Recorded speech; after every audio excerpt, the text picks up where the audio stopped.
Can you join us, please, for the Pledge of Allegiance? Pledge allegiance to the flag of the United States of America and to the republic for which it stands, one nation, under God, indivisible, with liberty and justice for all. Thank you. This camera, let's see who's here. Member Davis. Here. DeRosa. Here. Mayor Johnson. Yes, ma'am. Alden. Yes. McCoy. Here. Newman. Here. Cortez. I have spoken with Mr. Cortez. He did say he would not be here tonight, so if I may get a motion. Thank you, sir. Thank you, sir. All in favor? Aye. Any opposed? Hearing none. Agenda approval, is there any item that needs to be deleted or added? Move to approve. Second. Thank you, sirs. All in favor? Aye. Any opposed? Hearing none. Council member reports. I had the honor of visiting the Vancouver Housing Authority, the tiny home village that they've set up to help people get on their feet again. There were quite a few dignitaries from the area, as well as the mayor or the governor. Got to meet the mayor of Vancouver. The biggest thing that impressed me was it's the people there seem very content and happy. It's a good opportunity to help them get on their feet again. I heard a comment from one of the people there that six children had been reunited with their families because of that. And I won't steal any more blame because I know there's going to be a presentation a little later from the Prestige folks. But also the other thing is all those homes were built by Wolf Industries here in Battleground. And so it was a nice showcase for them. Thank you, sir. Anyone else? Yes, Mr. Mayor. Yes, sir, please. Had a DCWA meeting, which is Discovery Clean Water Alliance. A couple updates. One thing that they're struggling with right now is biosolids. Right now, they land apply those biosolids. However, with the PFA regulations, some farms are pulling out. One has pulled out. The possibility of what to do with those biosolids could include incinerating them, which is very expensive, hazardous landfill. So that is a nebulous potential cost that everybody is facing essentially.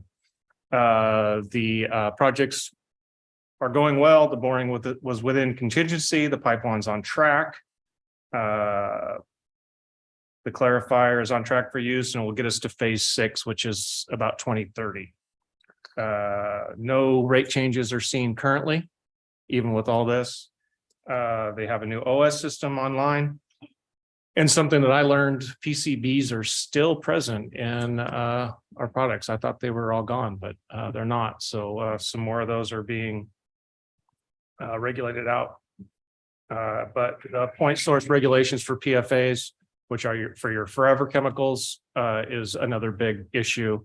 And right now they've been successful in lobbying to get those regulations to the point source, which makes complete sense. So let's hope the legislators do that. If the sewer has to do it, it's going to be atrocious. So just because you can't to treat that much water to get PFAs out, and there's not a real good way to do it. So that was pretty much the highlight to DC. On the biosolids, Yes, we're sir. responsible for a quarter of that. Yes, sir. Isn't that the sewer district's job? Well, I didn't think it was our job. It's a potential cost increase to the system, right? I mean, currently they're land applied, and if they have to change because of laws and regulations, the costs will go up. Okay, but I'm asking, would we be responsible for 25% of whatever's required? We would. Ow. That doesn't sound good. Let's hope they figure that out. Do you have anything, Ms. Lowry? Okay. Anyone else? Okie dokie. Let me look at the audience. You still don't see him. Okay, cool. I will start on the mayor's report. There was a C-Tran meeting this past week. Nothing exciting. The buses are still running and they're doing what they're supposed to be doing. And then just on my behalf, I would like to thank Ms. Davis for her work on setting us up for the Harvest Days. Thank you. Wonderful time. The young man from Polaris, wonderful guy. And did you get rid of all the candy? Oh, my gosh, we Did you take any home? No, No? We got rid of it all. I was like, give lots, and then we kind of got a little short toward the end, but Those people didn't always seem to get. they like the bubbles. they love the too. bubbles. Yeah. Bubbles were good. Thank you for your work on that. Citizens communications. Individuals are limited to 3 minutes. If you haven't filled out a form, they're to my left, to your right. You'll hand that to Ms. Cammer or Ms. Beaver. We'll get that squared away. Let's start with Ms. Reddish. Ms. Reddish, please. Ms. Reddish already split? Did you want to do presentations Yeah, first? you skipped it. Did I miss Yeah, something? you skipped Oh, all I of the did, didn't I? presentations. You did. About just I was four. just trying to move us along. Once again, sorry about that. And we'll go to you, Ms. Erdman. Just real quick, I was logging in when you did roll call. Did we do an excusal for? We did. Okay, perfect. So first up for presentations tonight, we have Mr. Fontenette with Principal Properties. He's going to talk about his upcoming projects. So up to the podium. And I have your presentation. I'll pull up. Thank you, Aaron. Okay. Well, good evening, council members, and before we dive in again, we're back here a second time. I do want to thank you for your time and giving us consideration for this project and its adoption, the MFBE. Again, we understand that plate's full, so we appreciate the opportunity to provide some additional information. With that, we'll try to keep our follow-up information here pretty brief. Aaron, you want to hit the next slide? Mr. Fontenette, if you would get just a tad closer, the YouTube folks and all that have a hard time hearing us. All right there. I think you're there. Okay. This is a recap here. We're talking about the potential Eaton Park and Remy Heights projects. On your screen there, you'll see these are 2 separate 5-acre parcels. They're going to be sitting adjacent to the existing 180 unit Alder Point project. Eaton Park would be the south project there. That's going to face Eaton Boulevard. To the north would be Remy Heights. That would face Scotton Way. As we discussed last time we were here, due to wetland constraints, the natural gas easement and so forth, these are going to be developed in phases. We can't develop them together as one project, but we actually think that's going to be a benefit. And again, to the immediate right there is going to be Alder Point, and then that's going to be part of the Scott Landing and Mill Creek Town Center project. So with that, we'll move forward on addressing some of the questions that were asked last time. First one, it was brought up that there could be some potential negative impacts to the city and or related departments' revenues. We're happy to report that if Eaton Park and Remy Heights are included in the MFTE ordinance, that there would be no negative or revenue loss to the city or its related departments. Under Washington law, the revenues are allocated over the property tax base.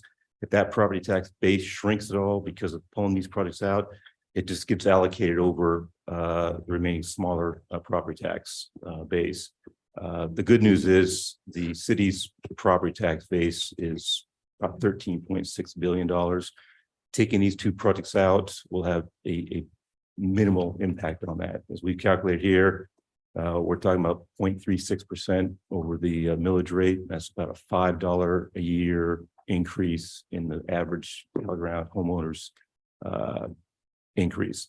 And again, we know that any increase is not small, so we're appreciative of that. Again, we're not doing this as a one-off project. We're not kind of parachuting in and not having any skin in the game, so to speak. Our remaining projects there, we've been doing this since 2007, so we've got 16, 17 years into this. Our remaining projects out there would go up by about $1,000 a year. So we share in the slight increase that this would impact. Moving on, the other question was raised is what would be the impact or what would be the potential increase in utility tax revenues. For these 2 projects, there'd be about $466,000 in utility tax revenues generated to the city over the 8-year period of this abatement. In addition, there'd be about just under $1.1 million in sales tax revenues generated by these two projects, construction activities. There's approximately $3 million that would be generated in sales tax revenues to the city over the 8-year period of this program. And that would be from the residents that would be spending and activity generated from the occupants of these projects. At just under 200 units, we'd have approximately 600 people that would be living and working in this area, and the vast majority of those sales tax dollars are going to stay in the city. As we mentioned before, we've got about $5 million in permit fees and system development charges between these two projects. And there's about 2.5 million of infrastructure development that would be generated from these two projects. So there's a substantial amount of revenue that would be built back into the city and the city particularly. Moving on, we feel that with those issues aside, we still believe that this is an ideal location. These two projects are ideally located for the MFT program, particularly as the city's outlined it in their ordinance. If you kind of see there on the very bottom of your screen there, just adjacent to our point, that's the section of property we're talking about. So 15th Avenue is going to be on the other side of that. This is the city's MFT ordinance that outlines, they're encouraging new development, particularly for targeted urban centers. These are defined as a variety of commercial and retail services, medical, all within, easy access. In this case, it'd be within walking distance. The MFT ordinance tries to target existing infrastructure in place, so streets, sidewalks, bike lanes, public transportation. These are all in place. And I think it's important to note that, these two projects would not be the catalyst or looking to seed a project that would hopefully build some of this stuff in place. This isn't going to be something that we're hoping is going to develop. This is in place right now. We've got 70 acres out there, 800,000 square feet of mixed use development, from shopping, restaurants, medical, pharmaceutical, other multifamily, all of it serviced by public transportation. These two projects and the related affordable housing will be coming into a very vibrant hub of the city that is actually thriving and growing. We have an additional 4 acres of property we're developing. We've got right against the highway there. We've got a number of exciting users that we're hopefully going to be developing here and bringing to market in the next couple of years. So this area is going to continue to grow and thrive. Again, we've mentioned it's got a proven demand. Alder Point's 180 units. It's been full since it's opened here 7 years ago. We run a waiting list. We know the demand's there. And again, at 380 units, this would represent a pretty substantial concentration of affordable, of multifamily and housing options within a very well-planned phased development there. So with the retail of the far east, we move down to the west, we've got the higher density multifamily, and everything to the west of us is zoned R12. So it's just a very well-planned, we think, logical place to put this. So the other piece we have is we mentioned before that, the MFT looks to encourage development in densities where infrastructure exists or will be developed. As we mentioned, there's significant infrastructure in place, but what is missing is we're still going to go ahead and develop it. We're going to continue to add infrastructure with these two projects. So Southwest 15th, we're going to construct. That'll go from, Scott and Way, that's already halfway built. We'll bring it all the way down to Eden Boulevard.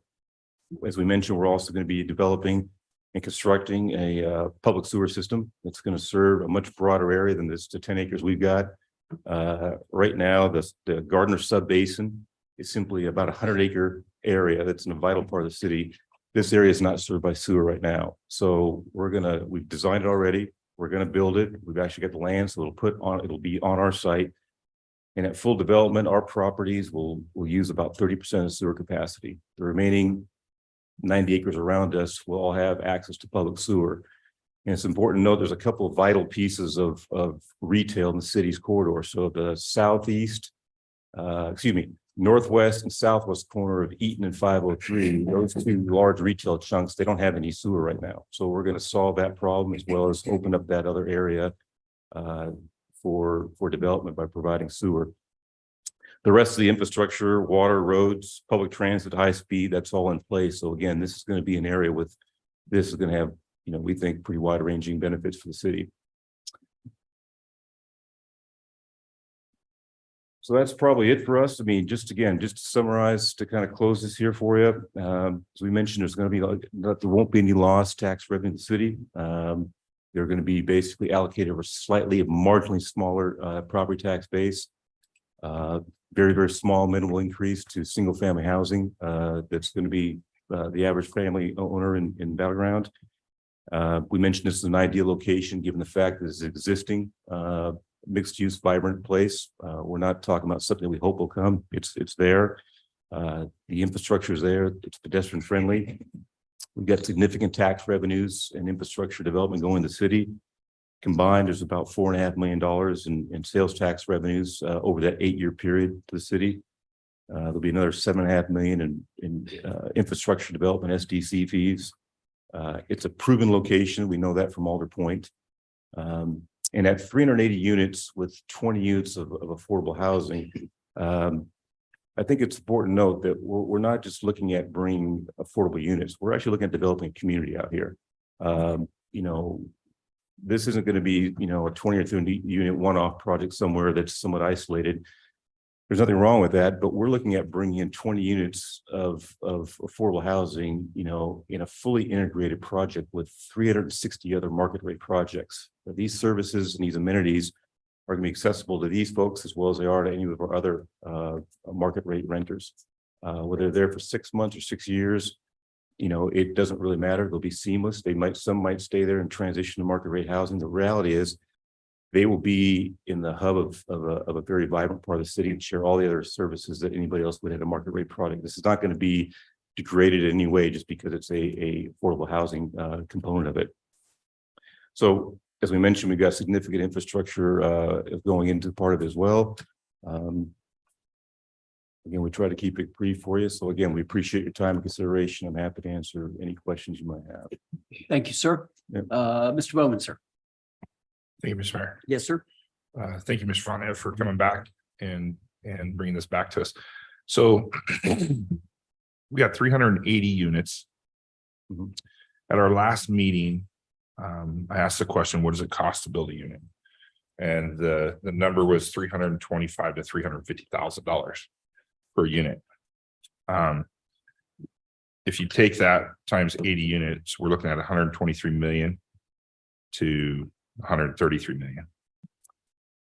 We have 196 that would be that 380 would include the existing 180 units we have with Alder Point. So if I'm Okay. I'm sorry if I So you're at 200 units.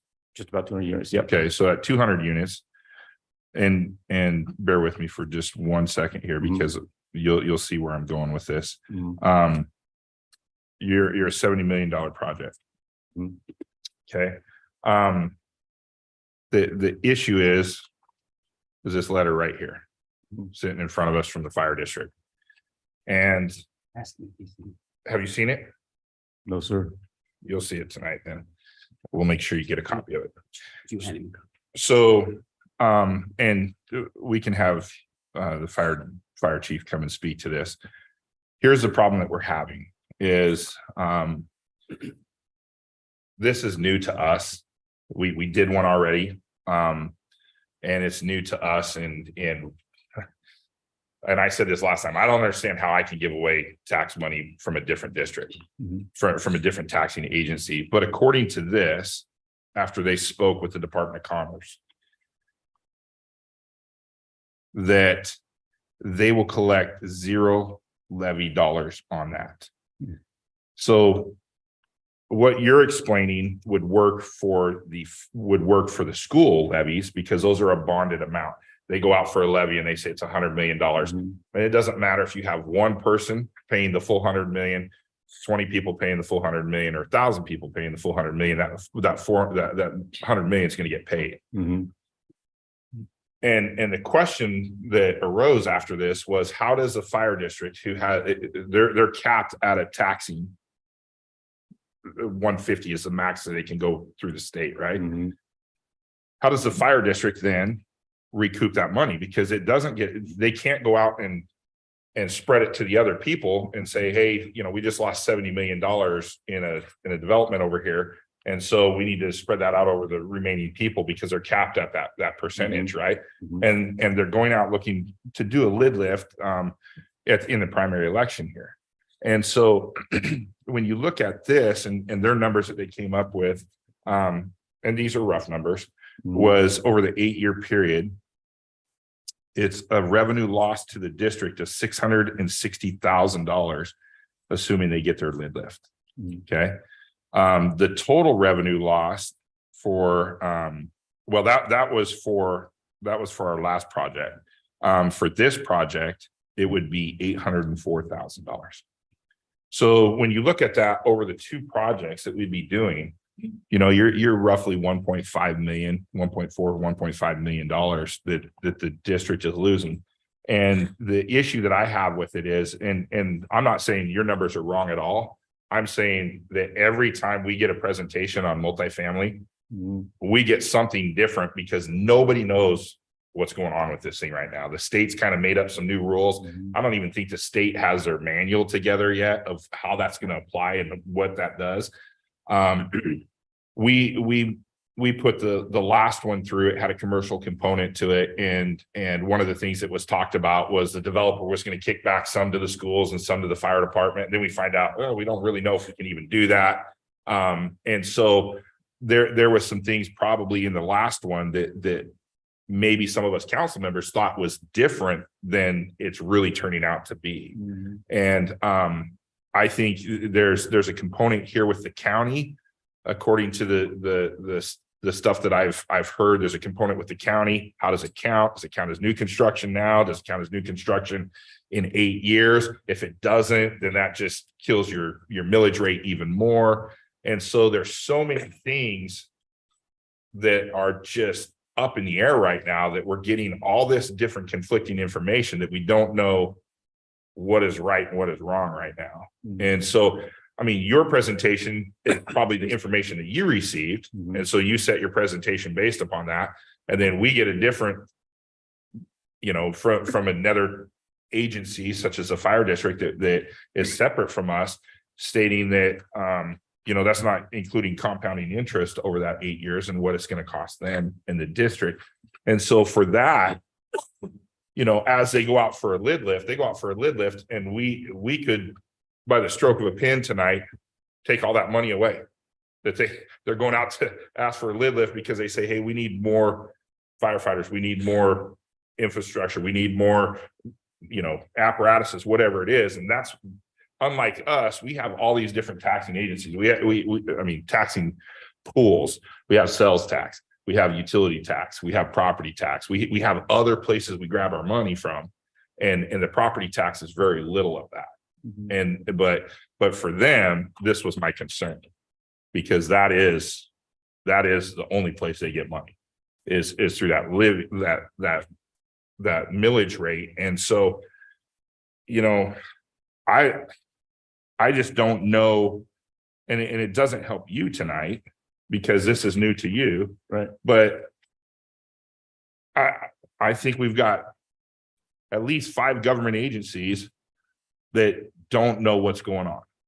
And so it's really tough to get the correct information to make a decision of should we do this, when, you know, it's tough for me. I can make that decision for the city, but it's Mhm. tough for me when I have to make that decision for the fire district and what it's gonna cost them, and that it's not getting spread out.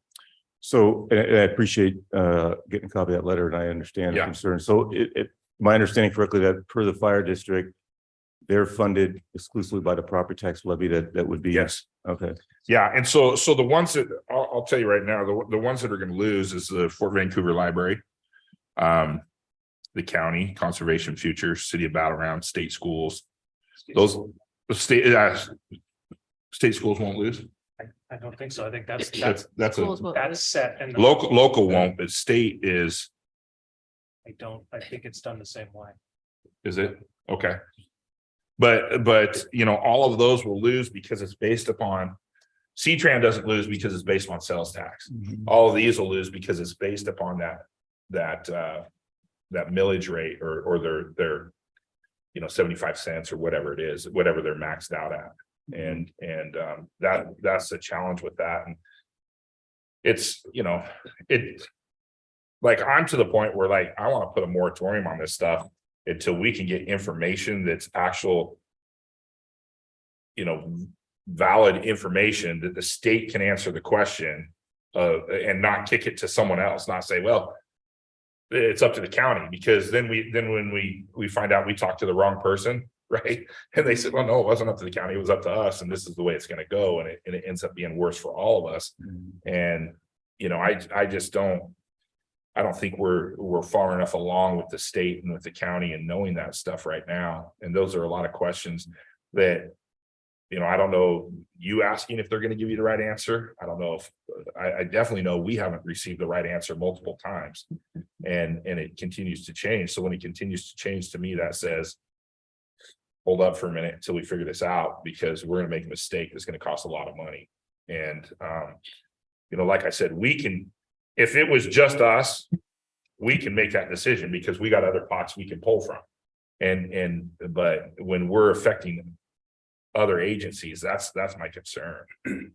So, and it's different than Vancouver, because Vancouver is, when they say just us, they are all those agencies, right? The Fort Vancouver Library, it's all in, it's all part of their city. The fire's part of their city. It's not like we are here.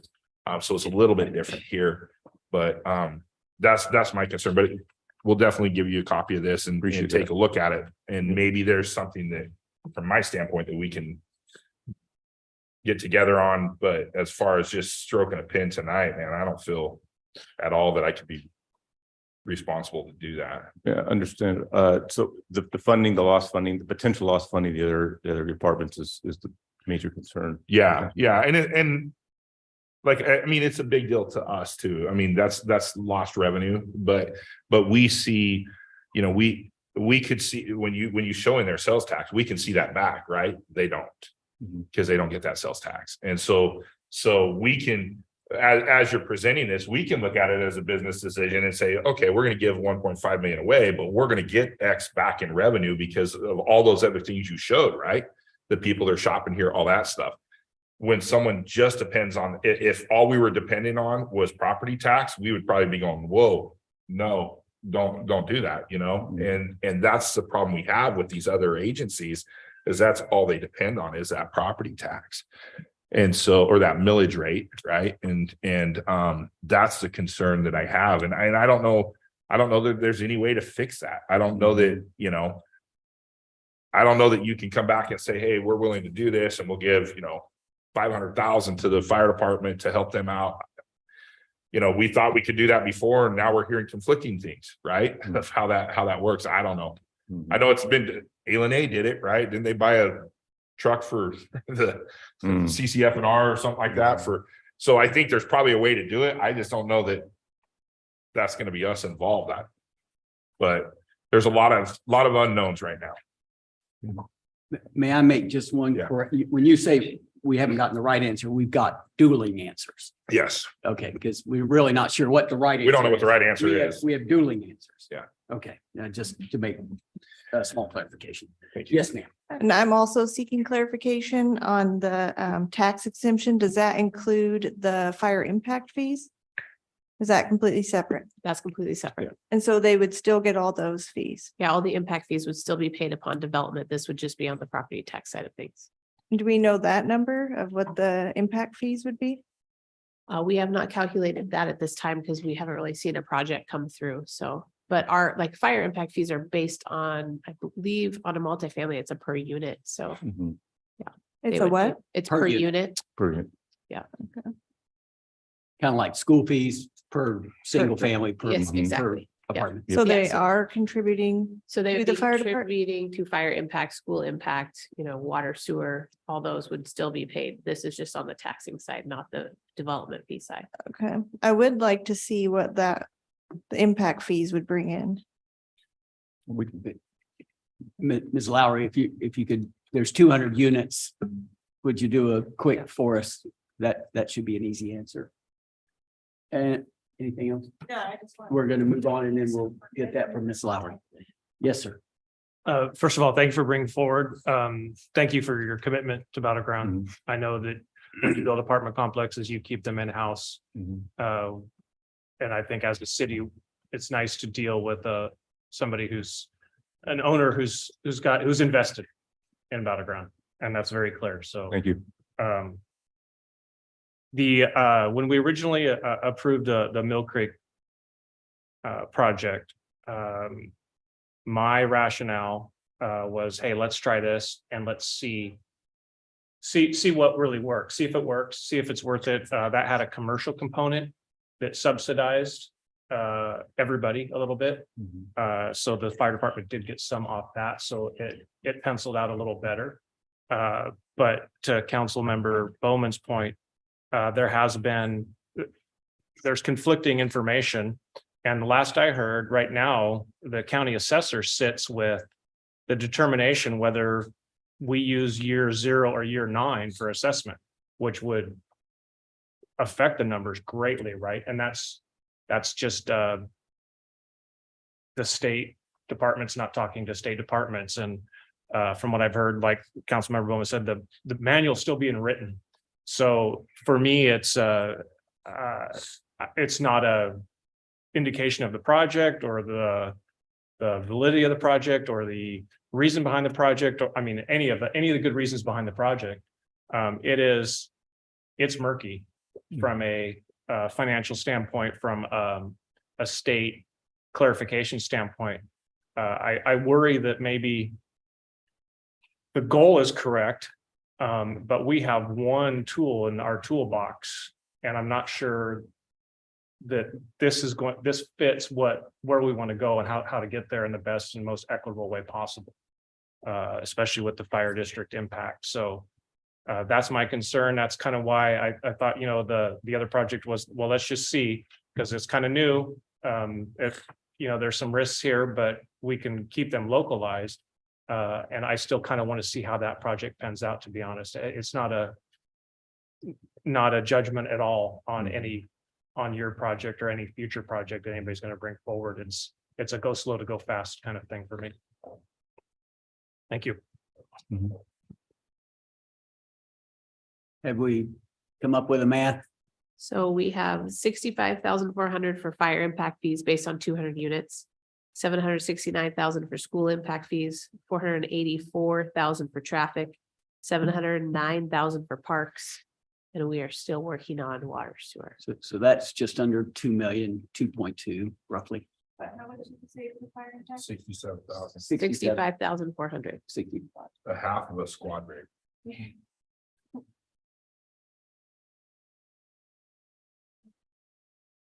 And the other one was.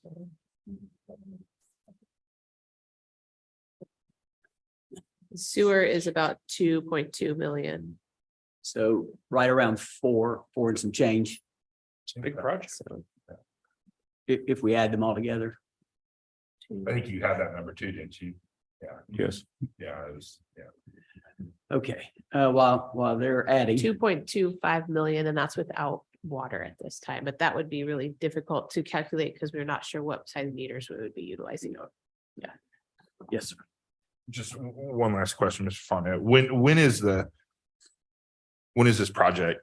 I mean, I know you're working on it right now, but what is the time frame of this project?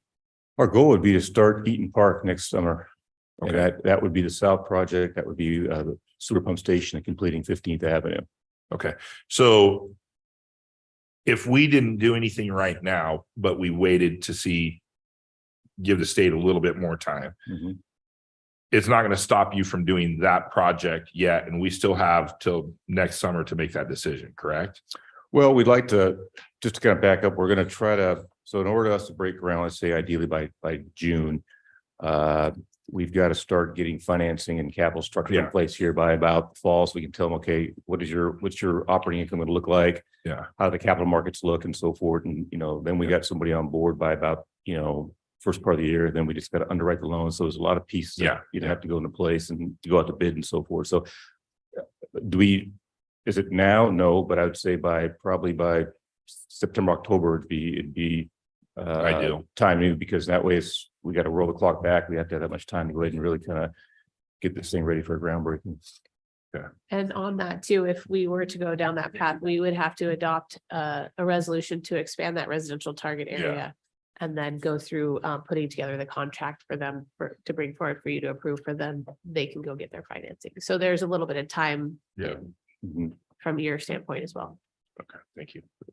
Yes, ma'am. So I have a question and then a comment. My question is, was this project designed this way before we did the multifamily tax exemption for Deacon? Did we design it differently? Is that what the question? is? Well, Or- was this already planned before we did the MFT? We had looked at this project as multifamily, yes. And then when we started getting into it, one of the challenges is we started, doing the site planning and so forth and started looking at different issues is, okay, we have a large amount of wetlands and so forth. So start reducing the units. And then we start looking at sewer being a major issue. We started looking at, okay, well, do we do a private system and just, hey, just take care of these units? We started thinking, well, that's got its own issues, but let's see if we can't maybe do something that's got more. So as we got further into it, the public sewer pump station became something we thought was a benefit for all. And then we started looking at a little more detail and say, well, that got real expensive. You're thinking it's half that, the costs go up. So it's expanded in scope, if you will. Okay, Yeah. just wasn't sure if you changed it specifically No. because No, it'd we be no, less, but. no, we have not. My comment. I'm still unsure just because I really, the fire department's really important, so I'd like Sure. to see what we can find out.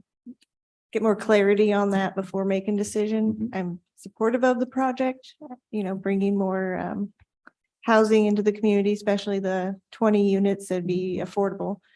So I am interested to learn more about this. Thank you. I see the chief in the back. Chief, if you will, if you want to take a moment to explain the letter in what detail and then we'll go from there. Yeah, that'll be fine. I think she has. So I'll set this here too. So the concern here is that 13% of our calls are in this kind of occupancy. And so we would lose that for operational costs. The impact fees are for capital costs only. We cannot use those for operational costs. Get closer to the mic if you can, or use the handheld. Move this a little bit here. How about that? Okay. There we are. So it's just about paying for the service. That's what we're concerned about.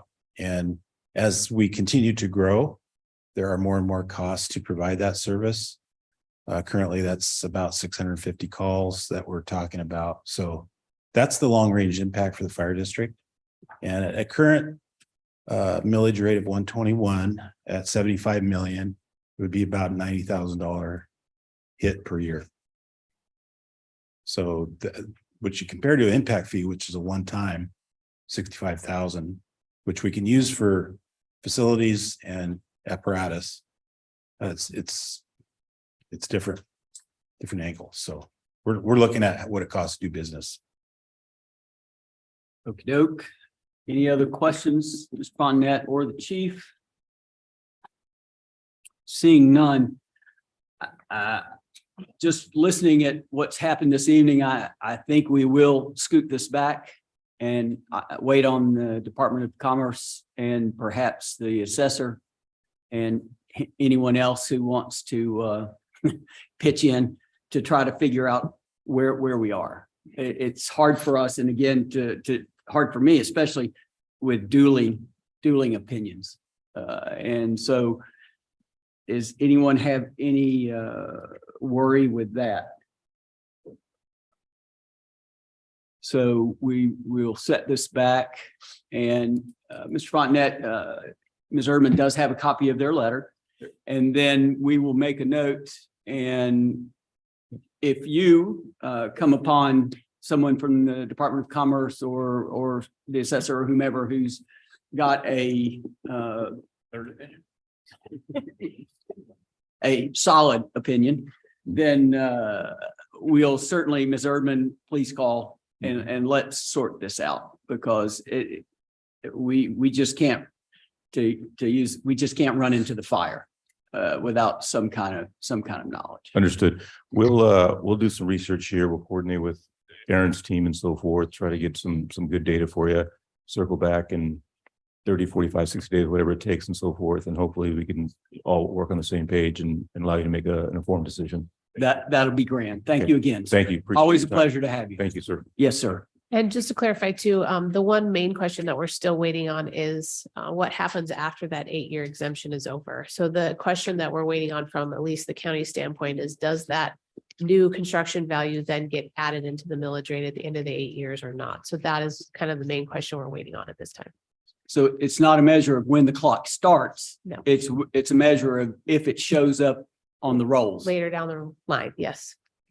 Do we know, like Megan, if you just took today and pretended this was the end of the 8 years and you added that, what, or didn't, however, you understand where I'm coming? If they added it or didn't add it, what that would affect our millage rate today? Back to the millage rate. Because that's the question, right? Because it's gonna affect your millage rate. Because if it counts as new construction or doesn't count as new construction, is whether it's gonna affect your millage rate or not. We're doing more math. The power of the spreadsheet. Doing more math. Burning that abacus up.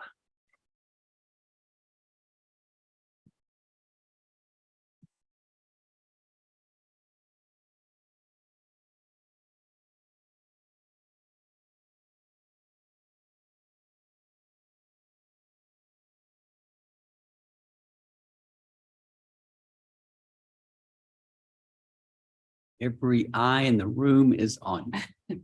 Now. I didn't mean to put you on the spot. Yeah, you can bring it back if you want to, or just a quick guess. Plus the worldwide audience on YouTube. Every eye is on you.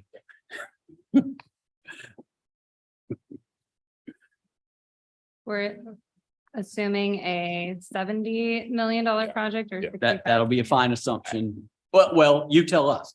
I want to go ahead and get myself in trouble here, but we don't usually get 100% assessment. I think there's usually a little bit of a less, so yeah. at $300,000, $315,000 a door, 200 units, you're right around 62 million. So we used about a $55 million assessment. Okay, that's fine. Perfect. We'll use that. That's fine. Not a worry.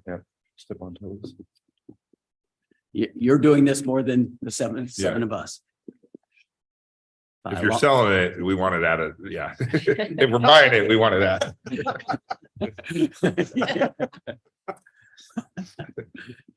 Because it gets added in as new construction and AV.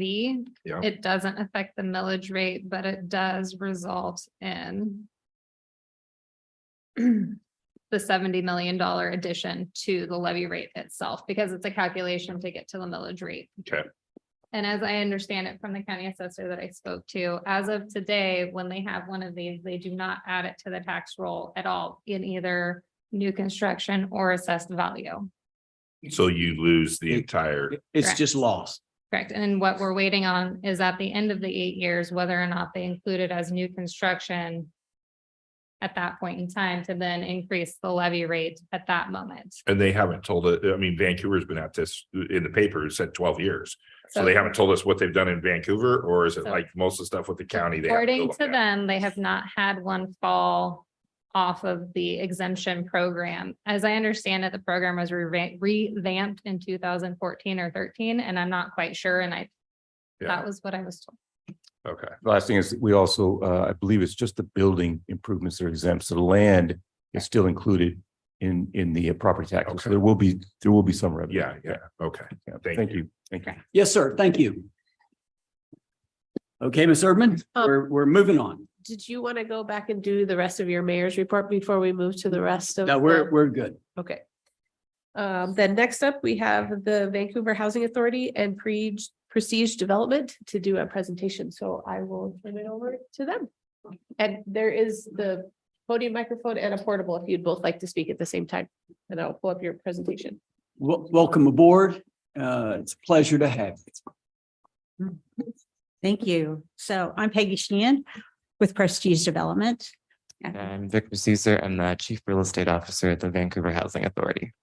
So thank you all for allowing us to be here, and thank you Daniel for attending the open house, and that was for Community Roots, and I happen to be on the board for Community Roots, so I just wanted to clarify that. Thank you. So like I said, I'm Peggy Sheehan. I'm Vice President of Housing Development for Prestige Development. And I've worked in this community for 20+ years, and 17 of those years were with the city of Vancouver.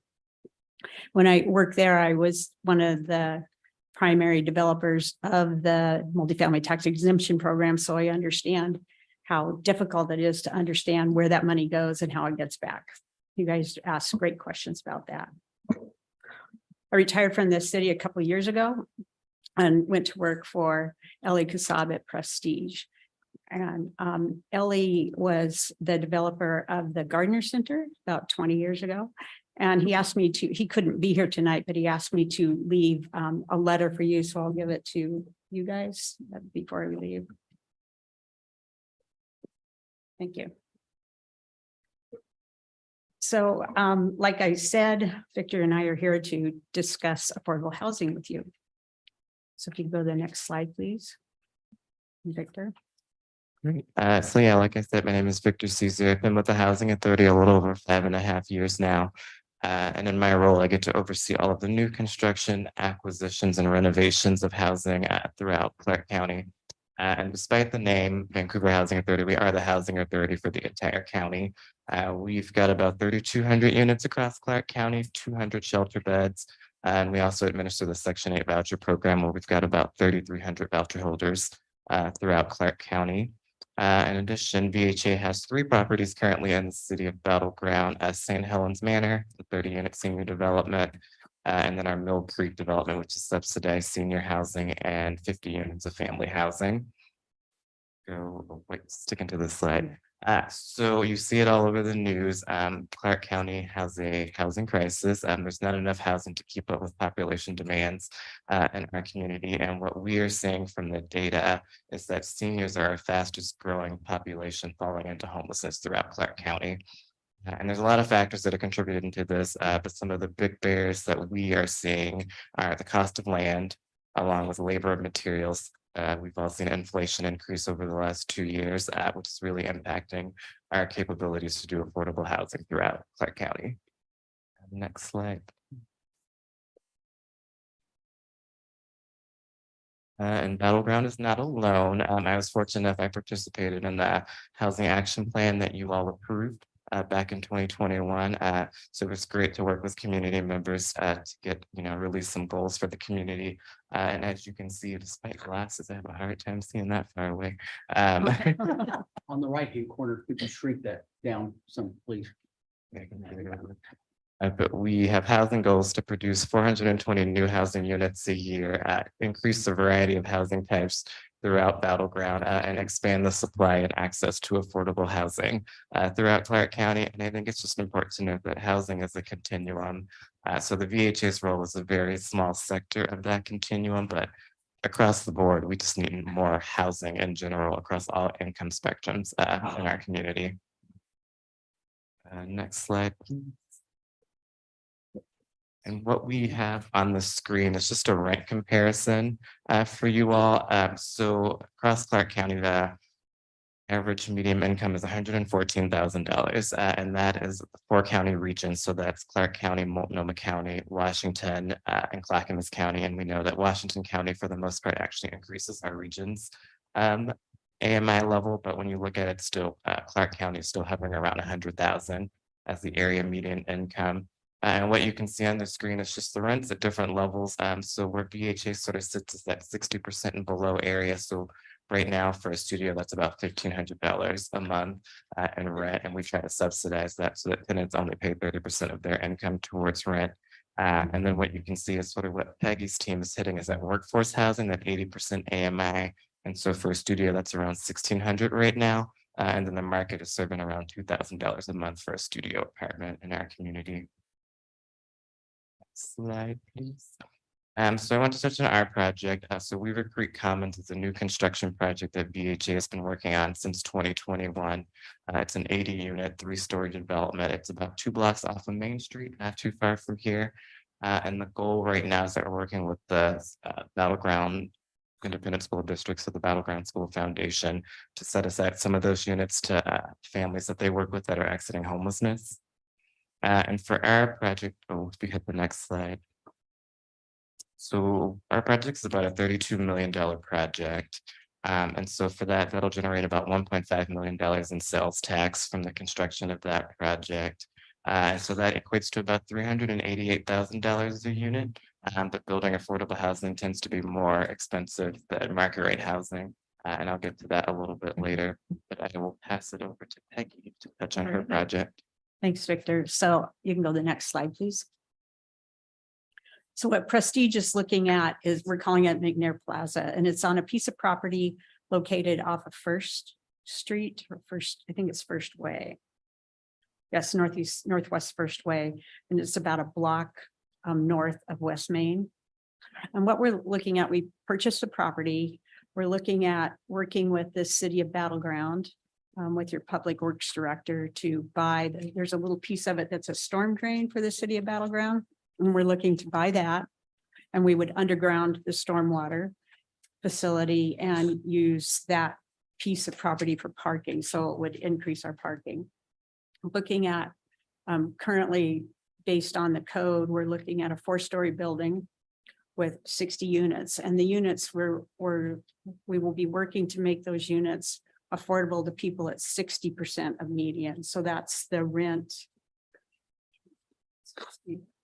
Yeah, that's about $1,200 a month. So the commercial requirement is, for us, is going to be the most difficult, because the parking requirements for the commercial are about 40 units. Well, about 40 spaces, and then we might be able to get down to 20 spaces, but then we would only have 44 spaces left for the units, and that wouldn't meet the city of Battlegrounds requirements. You can go to the next slide, please. So the total, we're looking at a development budget of this project at about 26 million. So it's a lot smaller than the one Victor's talked about and one Deacon talked about. We're looking at due to the high interest rates right now, we're looking at it about $350,000 per unit would be our cost. And we have, like I said, $8,000 of commercial, and that the construction for the commercial is about $2 million. Next slide, please. So why is affordable housing so expensive to build? I think you saw my $388,000 per unit. And a lot of it is that we are long-term holders of development. So for VHA, once we build a development, we are the owners. So we build it very functional, very durable, so that the ongoing cost to operate it can stay low. And also, as a housing authority, we pretty much trigger every wage determination. So most of our projects are the higher of state prevailing wage or federal Davis-Bacon wage rates, which increase the cost. In addition to that, we're typically held to a higher green energy building standard. So state of Washington has ESDS, so it's environmental design guidelines. So most of our projects are significantly more energy efficient than what the private sector has to provide. Next slide. Yeah, next slide, please. So what Victor and I have done is look at the what cities can do to help promote affordable housing. And so we're calling it a toolkit. And these are all specific things that the state allows cities to do, mainly cities, sometimes counties, but mainly cities. And some of these are then, some of the bigger cities are using this, and even some of the smaller cities, some of these tools are being used in cities as small as Washougal.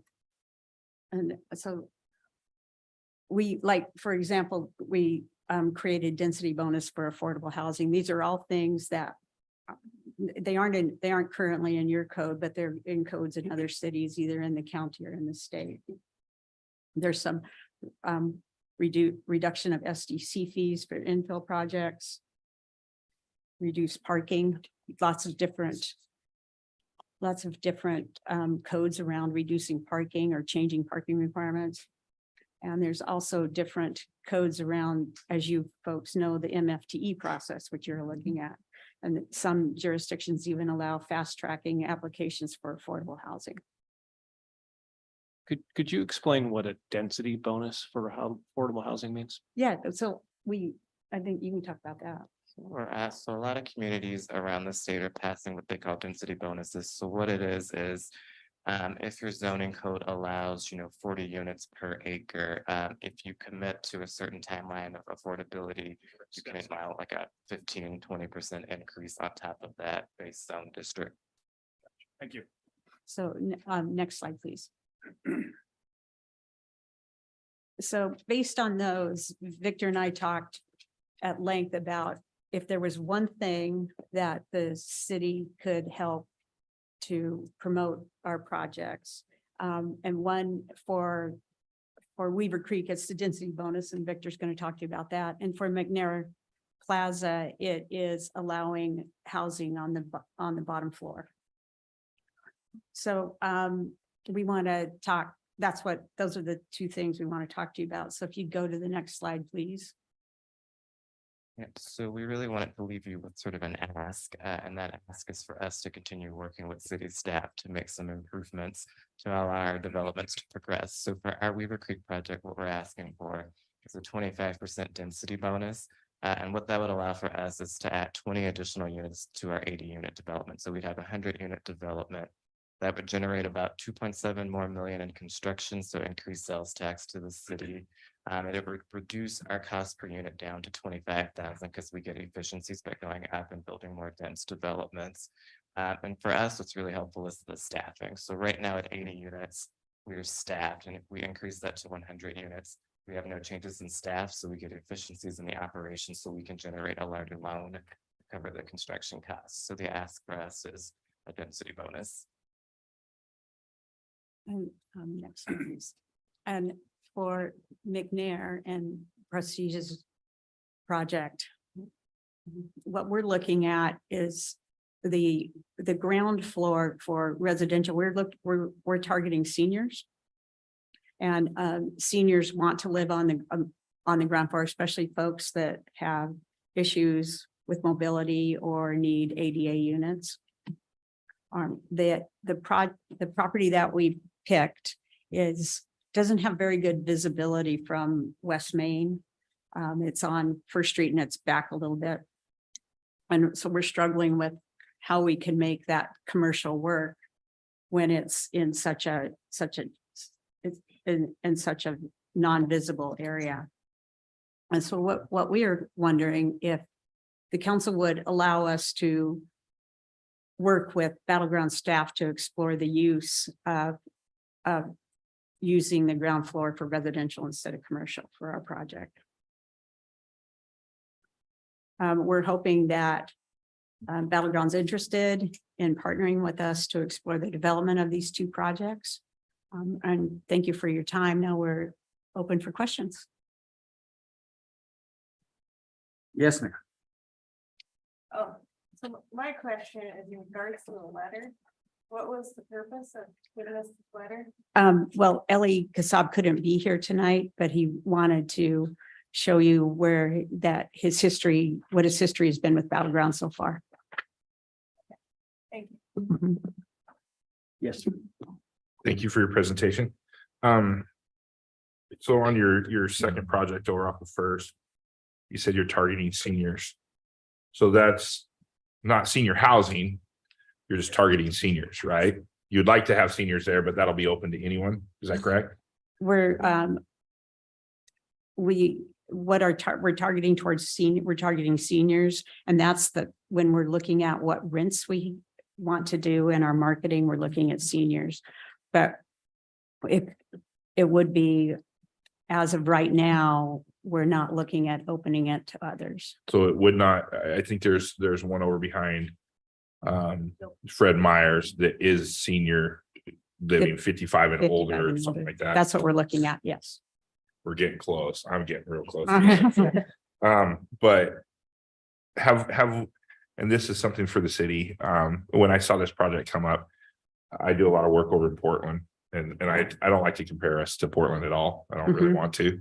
But in the Pearl, where property is fairly expensive right now, one of the things to get with the parking, commercial on the first floor, parking on the second floor, apartments above that.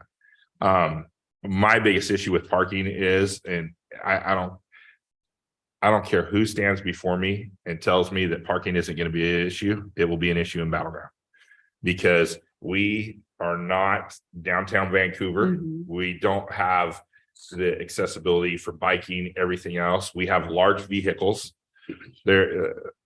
So when we put in compact spots, it becomes an issue here.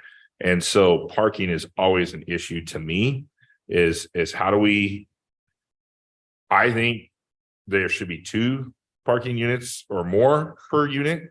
I know developers hate hearing that because then it all ends up in parking, but just because of the demographic we have here and where we're at, it becomes a big issue. And if you go around to the other apartments that we have in town, you will see that bleed out into the neighborhoods. And so then we get complaints from the neighborhoods, that people are parking in their neighborhood. But so that's an issue to me. And I don't know how we look at that and change that but to put parking on the second floor with commercial on the first, I understand that there are construction costs that are going to go through the roof there too, because of the ability to handle the load. So, and going down here is not really an option. You need a real good sump pump or a real good stick of dynamite. There's 2 rocks or water. So, but I would be interested to look at something like that. What is our height restriction in the city? Want to say is it 42? 45? 45 with the commercial component In the commercial zone. in the commercial zone. What would, I mean, I don't want to see a bunch of high rises, but what is that? If you went, would that be 4 stories? And what would it take to go to 5? What would that be? Would that be 50, 60 feet roughly? Yeah, because I would think 15 would probably give you your second floor, but if you're looking at the eaves of the gables, because it's an average, so you're probably pushing 60, I would imagine. Yeah. Yeah.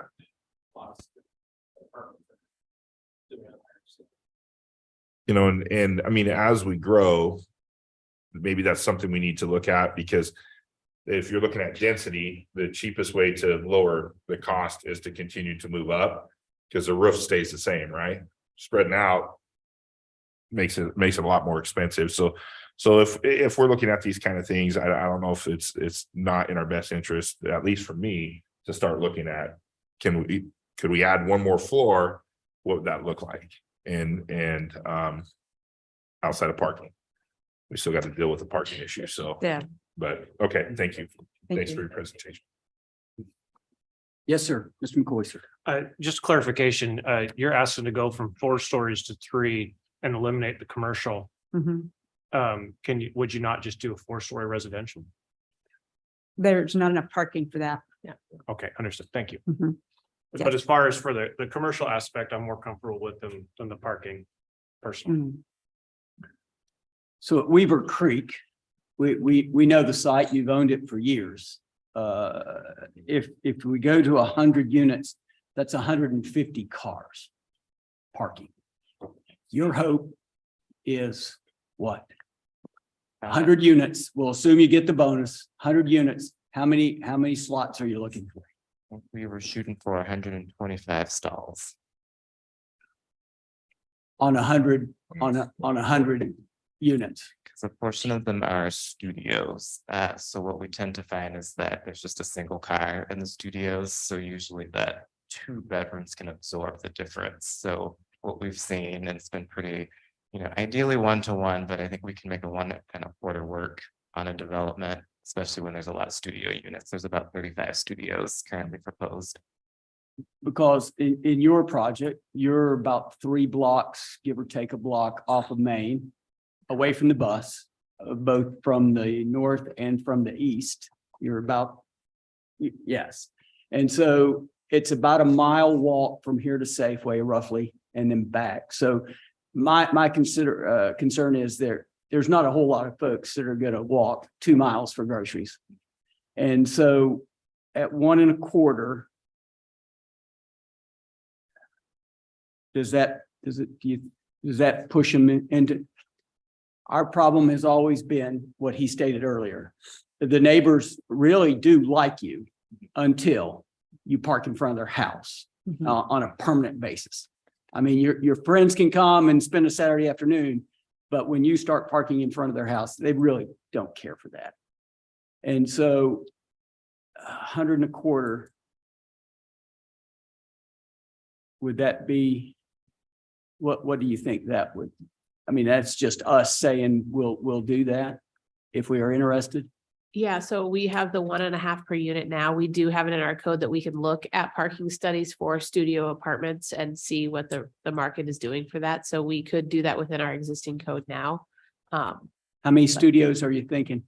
Right now, we've got 30, I want to say it's 34 studios, So a third of them. third of them, and then the next third are 1-bedroom units. Okay. And I would note that our current parking doesn't account for, we're adding street parking because we have to build out the street connection. As part of that design, there's off-street parking.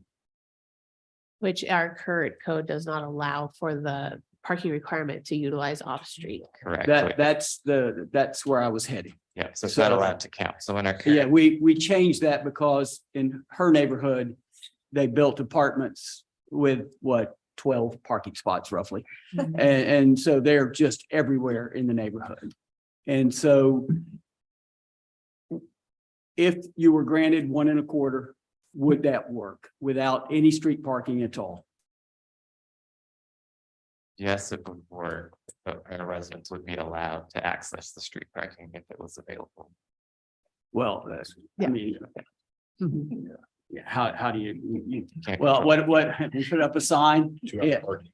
Well, that's right, 2-hour parking. Yeah, you could meter it. That's the way you would square that away. And I think just to clarify too, so I'm on the same page, your request is a 25% density bonus increase. Yeah, Does that still, do you still have room to park that with that increase? we do. We do have to Okay. reduce the amount of open space that we were saving, but we could park it. They don't. Yeah, we could park it. And so the question I always have is when I look at this, where do the children play?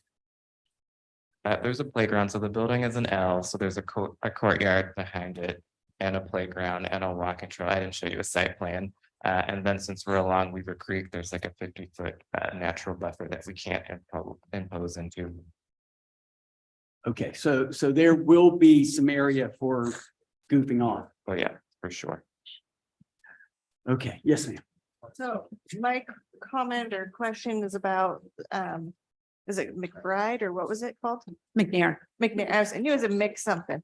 That when you said that you're targeting seniors for the ground level, but it appears that No. it would require an elevator in that building, Mhm. so. And the whole project would be for seniors. And our Okay. experience, we have a project, and I know it's downtown Vancouver, but as people aged, they got rid of their cars. We had, I think, less than 20 cars for the whole complex. So, and we're looking at studios and 1-bedroom for our project. Hmm. And so when I was talking about the ground floor, the most disabled folks we would allow to be on the ground floor is how it works out. Or try to put them on the ground floor. So what are you looking for us? The bottom line is, Bottom line is, we will not be able to go forward with this project if we can't do some residential on the ground floor. okay, that's pretty simple. And it's just to clarify too, is that because that additional commercial space, the parking requirements are so much greater, so it's fitting that on the space. So by allowing residential on the ground floor, it gives you enough room to park the project. Correct. I just want to, Thank you I very want to make much. sure I was on that. Roll that one more time. So their request of taking away commercial on the ground floor because the commercial parking requirements are per business and space, so they're greater. So by allowing the residential, it allows them to be able to park for the entire project on the site. So you're hoping that then is no commercial at all? Correct. Wow. And it's, you can probably vision this site in your mind. It's Oh, behind, certainly. It's yeah. behind the Napa. And I Goodwill. walk by there every morning. I'm sure. So Would it be possible to park that site and build with a portion of the commercial? To not with keeping a piece of it, just, I don't know if you guys have looked at that or not. Right, a convenience store type thing or something to that effect.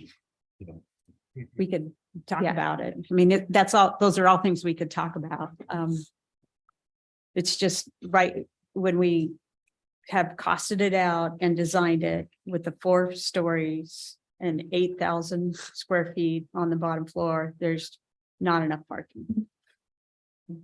It would require 94 spaces. And we And you don't have have room, access to, 64, so you're 30 down. 30 short. Your bottom line, sir, is? A density bonus. So by allowing us to get a density bonus, we can get more units, so we can leverage more debt. Currently, our project has a $5 million gap, and so we're looking to close that gap. And a lot of the sources of funds that we've pretty much tapped, we are going after State Housing Trust Fund. We received a Connecting Housing to Infrastructure Program grant. We're already in the queue to receive 4% low-income housing tax credits. So with the density bonus, we could increase our bond capacity to fill that gap on our project. Are you a property tax payer? Or are you exempt? VHA, so since we aren't in the city of Battleground, we negotiate a pilot with you all, so it's up for negotiations. Along with the school board and that crowd as well, school tax, yeah. So you're negotiating with everyone down the line? The school does not negotiate, so we always pay school. Okay, I'm Unless it's trying to get it square in my Unless head. it's a senior housing development, otherwise. Okay, thank you. Yes, sir. Thank you, Mr. Mayor. So I guess my only concern for the one off of First is, McNair. or yeah, McNair. Mhm, I don't have a problem with this one back here, but I mean, that's in a commercial zone. mhm. And we just had a developer come in just across the road that's gonna be just as far off of that commercial zone, just as far off of Main Street as you guys are, and we required them to do commercial and with Deacon. And so, I mean, I guess, I mean, I understand where you guys are coming from affordable housing or low income housing. But for us to take commercial zoning and change it. What's the next person that comes along with some great project for the city and wants that, I guess that's my biggest issue is everyone wants us to change the zoning to allow them to do something different because it's going to be this great project for the city. And it's not saying it isn't, but that's the whole reason we go through these zoning processes to try and kind of lay out our city how we want it to look. And I understand, like I said, I understand the parking and I can tell you this, parking will be an issue there. Because seniors that are moving here, like if you're a senior moving to the waterfront, you can probably get away with it down in Vancouver. And you can live in your little apartment, you can walk to the store, you can have it delivered, you know, but we're just so remote here. And I will tell you this, if you think you can get away with 1 in parking, you better plan for 1.25. Just like we tell restaurants, like we guarantee you're going to be packed. If you think you're going to be less than that, you're going to be packed. And so it's hard for us to communicate that, but we see it every day when we go around this stuff. And so that's the biggest challenge for us is, you know, when we lower density or we increase density and lower parking, we know that once that project's done, there's going to be people in this room or calling, most likely they're going to call or send an email going, who's the idiots that allowed 1.25 cars for this? And there's, 300 cars parking in the neighborhoods. So, and I know, Mr. Fontenette was just up here and he's had the same issue with his apartments over by Walmart. You know, they've bled into the neighborhoods and he's got calls, we've got calls, you know, and you know, dealing with it is tough and enforcing it is tough. And sometimes it becomes a public safety issue because we can't get our fire trucks in there, those type of things. So I just hate giving away parking because I know what it's gonna do. We've never gave away parking and go, oh man, we could have gave away more. You know, it's never happened in this town as long as I've been here. So that's my only concern. And then the commercial standpoint, you know, being in that downtown corridor, it's tough to give up commercial. Yeah, well, what we were suggesting is that you just consider that for affordable housing, for housing that is for people 60%, you know, or median or less. It is a trade-off that you all would have to consider if you're at all interested in moving to creating more affordable housing. What's the city want from us? Or we're just, is this educational? Yeah, educational, and we would like some direction if you want to continue to have us work with them to bring some additional information forward. If this is a policy, I mean, these are policy decisions. So if these are things you'd like to look into farther, we can work with their staff. We don't want to waste their time, your time, or ours. Let's start with Weaver. The VHA project. Does anyone, they're asking for the bonus, 100 units, a third, and a third. We'll just roll it out that way. 1 1/4 spots. Wait, hold on just a moment. 1 1/4 spots. Correct. Access to the street, which, I mean, if you live in the city, you have access to the street. Is there anything else? Surprises really suck. So I want to just put that out front because when it comes back, if there's a surprise, they don't go real well. So there are no surprises. No surprises. Yes, ma'am. So I guess I need clarification on what the density, what are they taking from the parking or how are they getting that 25%? What does that mean? We're just allowing them to develop more units that would be allowed on that piece of property. So the density would be greater. So higher or just smaller units? I don't understand. So R7, you're going to an R12. Exactly. Yeah. So we would just add an extra floor. So we're at 3 floors right now, it'd be a 4-story building. Okay, so just adding floor. He's just going up. Yeah. Well, that's what the picture looked like, but I didn't understand what the 25%, where that came from. Okay. That's all I need. You got it, Thank you. Ms. Davis? Anything? On Weaver? On Weaver? Yes, ma'am. Well, I'm leaning against it. I'm not in favor of giving them the extra density. Okey doke. Looking down the line, any questions other than that? No questions. Well, then we'll just ask who's in favor of Weaver. How about that? Will that That do for the works. city? Yeah. Who's in? Wait, who's it? excuse me. Yes, ma'am. Are you asking about, are we in favor of the additional density or it in general? The project in general, moving forward. And I think just to clarify for city staff, it would help to know that you're As well, interested the in the whole additional enchilada. bonus, density bonus with the project so that we know to work with them on how to get there.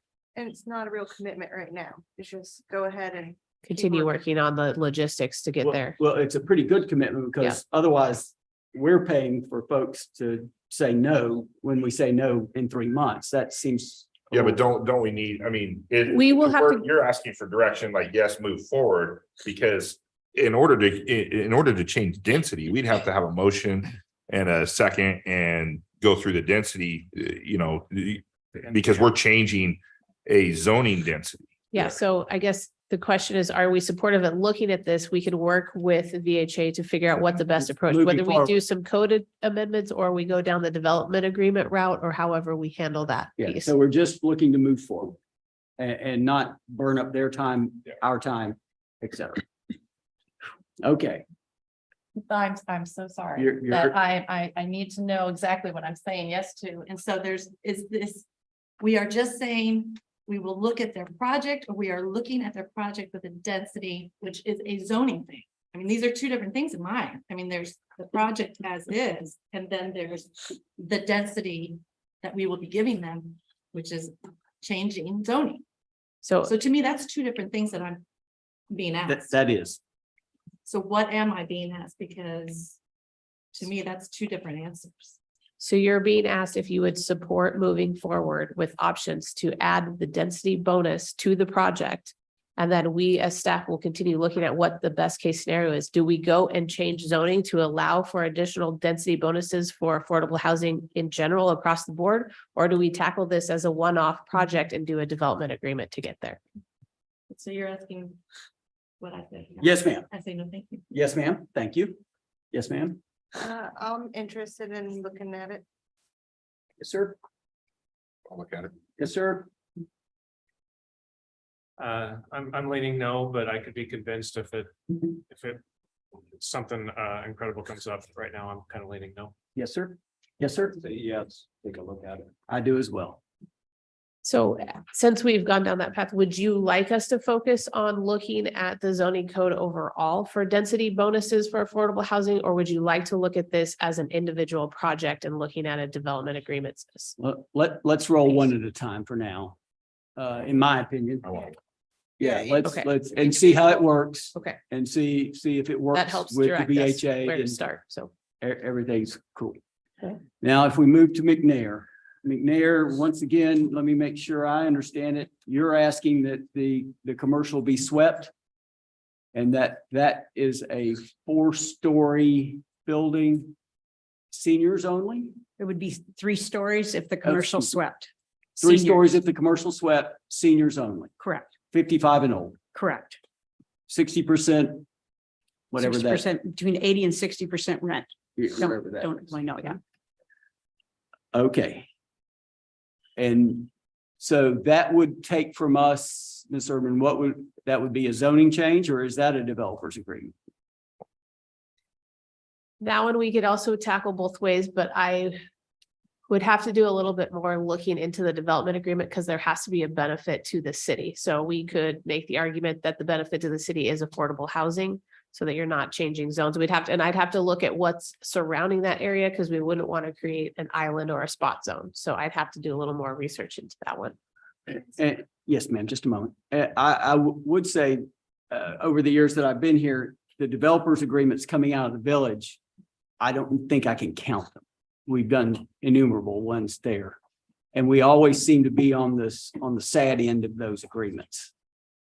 And so I'm not too sure about that myself. Yes, ma'am. So how does it stay affordable? Like what, is it through the VHA that you're doing this? Like how do we?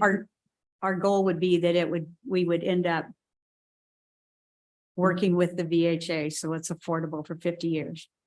I mean, Okay. the VHA doesn't ever sell, so it And would so be the- affordable. You could put some cities put covenants on it, on a project, so it has to remain at that income level Chief, forever. will you pull the shade, please? Okay. Yeah, I wasn't sure where that tied in, how that was committed. I understand. So, thank you. Yes, sir. So just to clarify.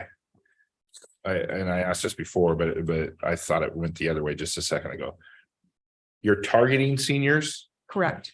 or this is senior housing? Well, it's not built yet, so, but our plan right now is to do senior housing. Yes.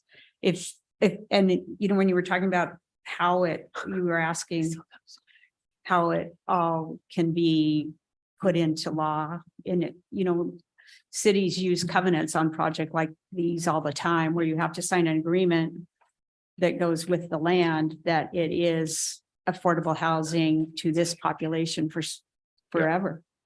So, but as of now. If you're targeting seniors and you have 25% of it still open. Then you will rent it out to whoever. No, we will have the project for seniors.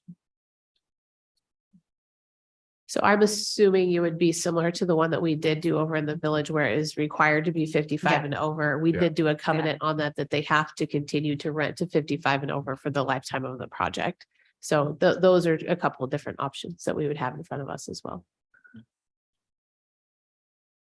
So I have another question. How long has that land been vacant or for sale? It seems like it's been available for a really A long long time. time. Yeah. Like, we talking like 10 years, 20 years? Yeah, the McNairs have had it for a very, very long time. And they were I think they were the second owner and they've had it for sale on and off over the decade.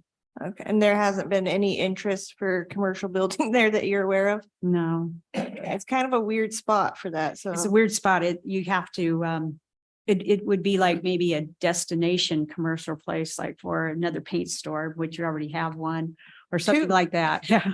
Three. Or something, because you can't really see it, so it'd be hard. Yeah. Okay, thank you. That's how all land use is. Well, exactly. Industrial land sits out here forever and then suddenly it's gone and then you don't have industrial land anymore.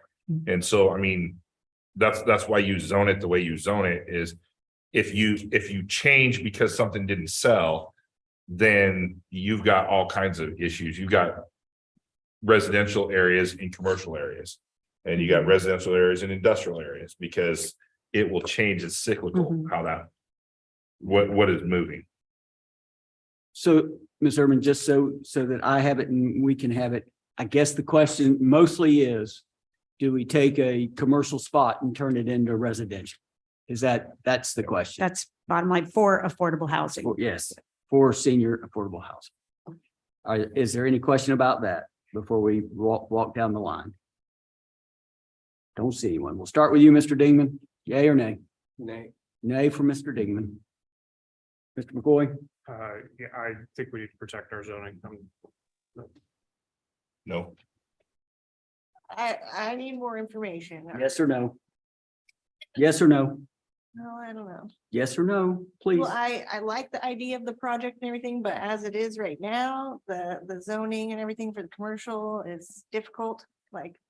the Okay. 6 million. Yeah, so I don't know. Yes or no? Well, I know. this is a tough one. I mean, I'll say no, but I am Okay. supportive. There we are. Ms. Davis? No. No. Well, thank you for your time. Thank you, madam. It's a pleasure having you. Thank you, sir. It's a pleasure having you as well. Anything else, Ms. Urban, to follow that up with on That any of that? concludes presentations. Nope. Okay, thank you. Now we'll get to the part where I was an hour ago. Never can. Open for communications. Individuals are limited to 3 minutes to provide comment. Council may not be able to respond. We will refer you to a staff member if necessary. We'll start back with Ms. Reddish. Did Ms. Reddish make it back in? She filled it out and split. Okey doke. And then Mr. Steinke, please, sir.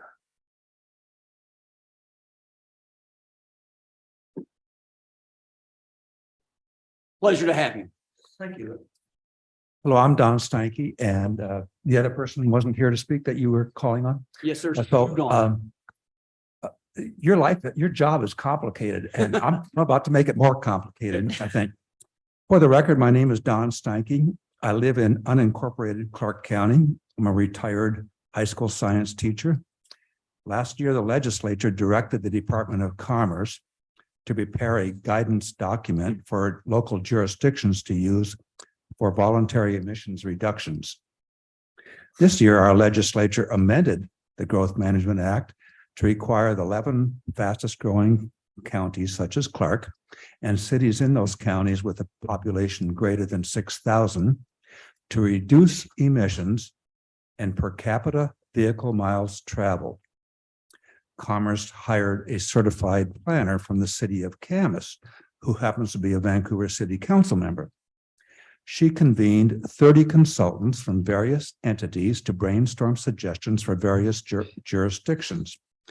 Their initial list of suggestions was consolidated to a list of 150 suggestions, of which they classified 80 as high priority. Not all of them would make sense in every jurisdiction, of course. Commerce plans to publish their intermediate guidance by the end of the year and a final document in June next year. I've included 15 suggestions in the written comments, which I sent to your office this morning, as well as links to the guidance document and email addresses. Those guidance documents don't address the additional electricity we'll need for EVs and heat pumps. In my opinion, we need to develop local solar projects and a local solar workforce concurrently with the transition to electric vehicles and heat pumps. To that end, the Port of Camas and Washougal, in partnership with Clark Public Utilities, is developing a community solar project. They are selling shares in the project to government entities, commercial enterprises, and individual Clark County PUD customers.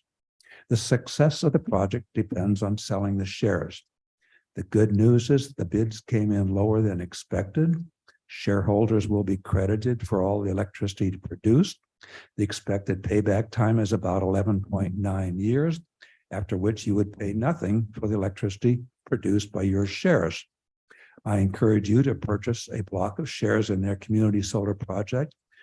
Your city manager could get in touch with Matt Babbitts at Clark Public Utilities to make arrangements. Individuals may get on their waiting list by sending an email to Community Solar East at Clark PUD, and funding is available for staff to do the planning with the Growth Management Act amendment. Thank you very much. Thank you, sir. Pleasure. Kate, do you recall seeing his 15? Mr. Steineke, who did you send that to? Do you recall? The 15 suggestions, I believe, was your term. Yes, I sent them to the email address that was on the Battleground City Council website this morning. Okay, we'll search for that. Do you have a business card by any chance? Or if you'll write down, actually, we have it here. We have your phone number here. Okay. So if there's a question, we'll certainly give you a call. Thank you very much. Yes, sir. Pleasure to have you. Thank you. Anyone else? Yes, sir. Come on up. Mr. Enziga, it's a pleasure to have you, sir. Thank you, and it's a pleasure to be here. I just wanted to say to everyone here, so mayor, council, staff, for all the help that was given to the Battleground Festival Association on putting on Harvest Days, cruise, parade, everything that happened over the weekend, including fireworks. So we had a lot of help and we really appreciate it. Chief, I want to thank you for your team. They did a great job. And a special thank you to Todd Klein and his whole group. Good guys. And actually to all the volunteers, the school district. Troy, thank you for your help. Mayor, thank you for your help. It's all appreciated. And to my partner in crime sitting up there, Shane, thank you. Can't do it without you guys. So just a real pleasure to work with all of you. Also, just a quick note, the young lady that was involved in the accident is progressing and improving every day. So I just thought I'd share that with you. All right. Thank you very much again. And we'll see you next year. Thank you, sir. Anyone else? Seeing no one else, we'll go ahead and close that. We'll move to the consent agenda. Does any council member believe that any item needs to be withdrawn? Mr. Mayor, Yes, sir. I'd like to withdraw the minutes of the last meeting, please. That is A. item A. Okey doke. Is there any other, does anyone else see any need to remove anything else? If not, may I have a motion for the rest? Move to approve consent agenda items B through F. Through G. Is there a G? I don't see a G. There's a G on mine. What is the G? It's a payroll voucher. Oh, there, I see. It's just different on the, yeah, it's different. in two Okay, places. so- B through G, amended motion, B through G. Thank you, sir. Second. Second. Thank you, sir. All in favor? Aye. Any opposed? Hearing none. We'll move that to, let's do that after the financial update. So we'll move that to the very end. Moving on to the business ordinance number 2023-13, the latecomer agreement for streets. Ms. Erdman, Ryan, whomever. Yeah, I'll take this one. Thank you, Mayor Johnson. We won't put Ryan on the spot. Oh, you know. okay. Not yet, anyway. I'm sure we might put him on the spot for some questions, but. So in front of you is an ordinance to adopt the reimbursement program for streets. We currently do this for water and sewer. So if a developer comes in and they have some higher costs to bring water or sewer to a property, then they can basically put a notice on neighboring property owners that they would pay their share back for that improvement to the infrastructure. This is the same concept for streets. We do have a few projects now. This was brought to us by Hinton Development. They have a project out at 92nd Avenue. They are being required to do some quite extensive improvements to SR 502 at that 92nd intersection in the tune of probably adding a roundabout. So that's quite expensive. And then the construction of 92nd Avenue, which is on our transportation system plan to the south, going over a creek. So with the increased cost of that, it's not making the project pencil. So they asked if we could look at some different options. We've kind of talked through this. You've seen this before. So this would allow them to be able to assess neighboring properties that front that street to pay their fair share of those infrastructure improvements as they come in to develop. So in front of you is that ordinance that adopts into code, and I will turn it over to you for any questions. So we're looking for a motion to adopt this for this evening. So we've already spoken about this in some great length over the last months or so. Yes. Yes, sir. I'd like to make a motion to adopt ordinance 2023. Yes, sir. Thank you. Second. Thank you. Ms. Cameron, if you'll read the title, please, or Ms. Beaver, whomever's reading. Ordinance number 2022-13, an ordinance of the city of Delaware, Washington, enacting a new chapter 12.119, road improvement reimbursement, and fixing a time in the city shall be done. Thank you. Any other questions? Hearing none. All in favor? Aye. Any opposed? Hearing none. Thank you. Call away. Member Davis. Yes. Mayor Rochers. Yes. Mayor Johnson. Yes, ma'am. Councilmember Bowman. Yes. Floyd. Yes. Councilmember Davis. Yes. Okay. Thank you. Moving on to Ms. Lowry.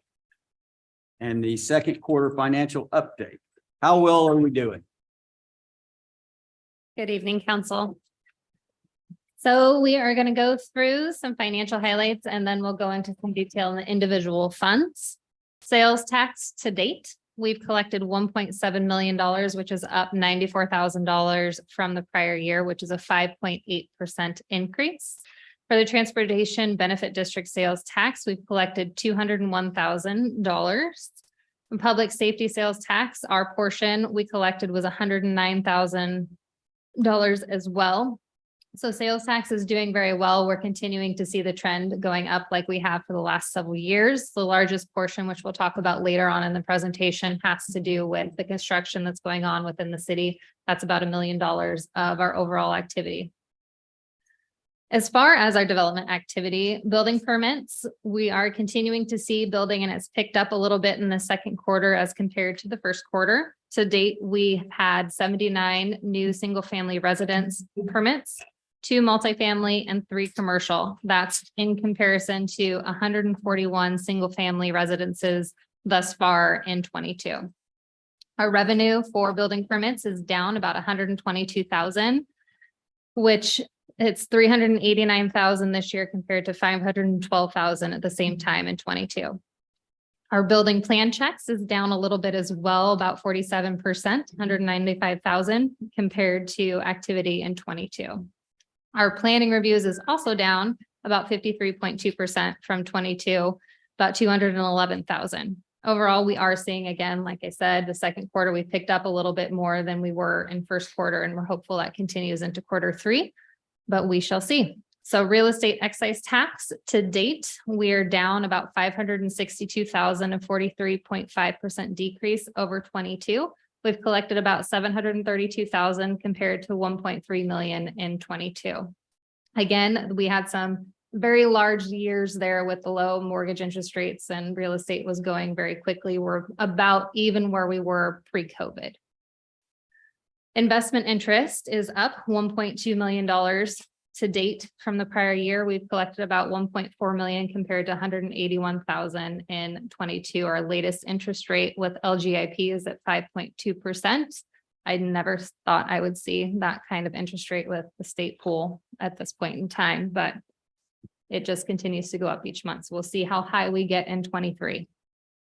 The Target Zero Emphasis Patrol that was approved, that additional $27,000 carryover. We've expended $9,000 to date, We have about $18,000 remaining. That equates to about 78.5 hours. There was 412 contacts. Of that, 92 infractions were written and 293 warnings were issued, and that's all since April of 23. The SR 502-503 intersection is about 33% construction complete and continues to move along. The shared use pathway is in its final stages of inspection as well as project closeout. And then the pavement preservation work, we have completed the crack seal, and the other stages are also well underway to getting done this summer. Move my slide.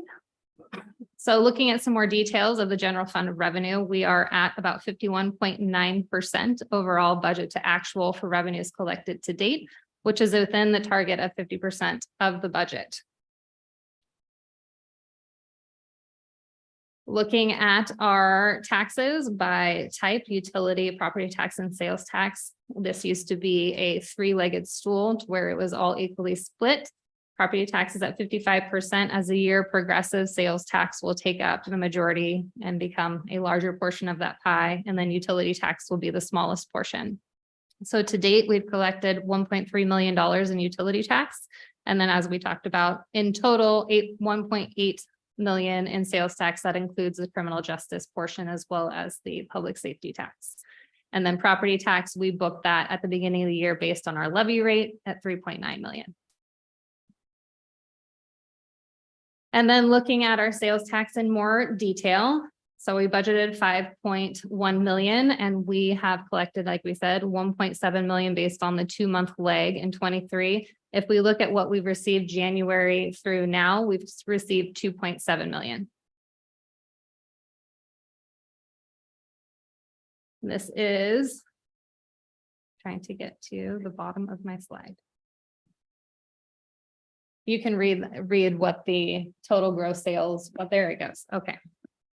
It did it again. $324.4 million in gross receipts was collected between November of 22 to April of 23, the 6-month period that this chart shows. So 21 million went to the state, the transit 2.3 million, the city 2.7 million, public safety 324,000, of which we got the 109,000 back, the TBD 324,000, the county 486,000, and then criminal justice, again, we got a portion of that back, 324,000, and then mental health at the county 324,000. Yes, ma'am. Question for you said that we got it back. What is that? That's a public safety thing? Is that the tax thing? So the public safety tax, that's the 60-40 split. So the county gets 60% and then the 40% for the county then gets split based on a per capita ratio done by the State Department of Revenue. Okay, so that's not what we got, or that is the number? That's the total collected within the county. Okay. Or within this, excuse me, within the city. And then of that, we get a portion of that back. 120. Okay, so this is not, okay. They, It's not the actual amount that we received. Correct. That's not the amount we actually, that's the amount that was collected within the city of Battleground. out. Yeah.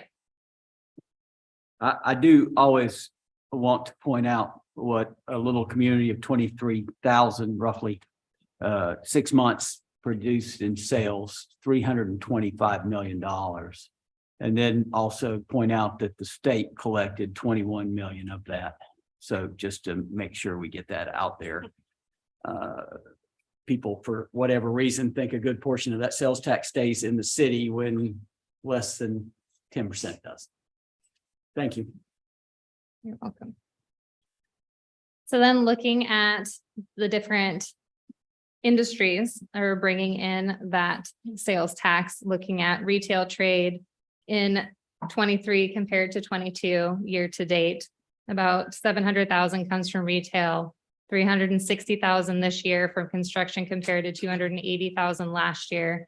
Food services continues to increase as we add more restaurants at 172,000. And then as you go down, it just lists the different types of industries, but those are our main functions of where we get our funds.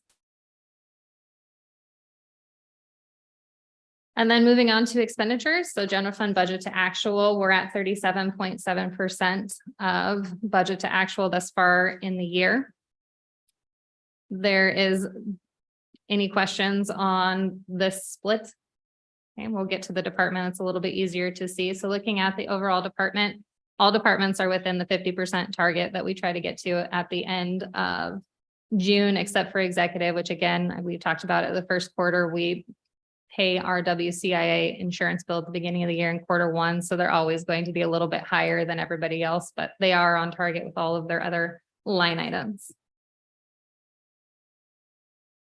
So moving on to real estate excise tax, this just gives you a chart to look at to see where we're at. Like we talked about, 20 through 22 was definitely outliers. We've been within what 2016 shows. That's about what we've collected over the last decade. So we're definitely back on track with pre-COVID, and we'll just see how that continues as mortgage rates increase. Looking at the street fund, for our revenues, we're at 23% of budget to actual. We do have a state grant out there for the street preservation work that once that work is complete, the grant request will be submitted and then we'll get that revenue. And then our motor vehicle tax, again, that continues to be a declining revenue source as EV stations come in and fuel doesn't come into the state. That's a per capita share that the state gives to us. So it doesn't matter what fuel is used within the city.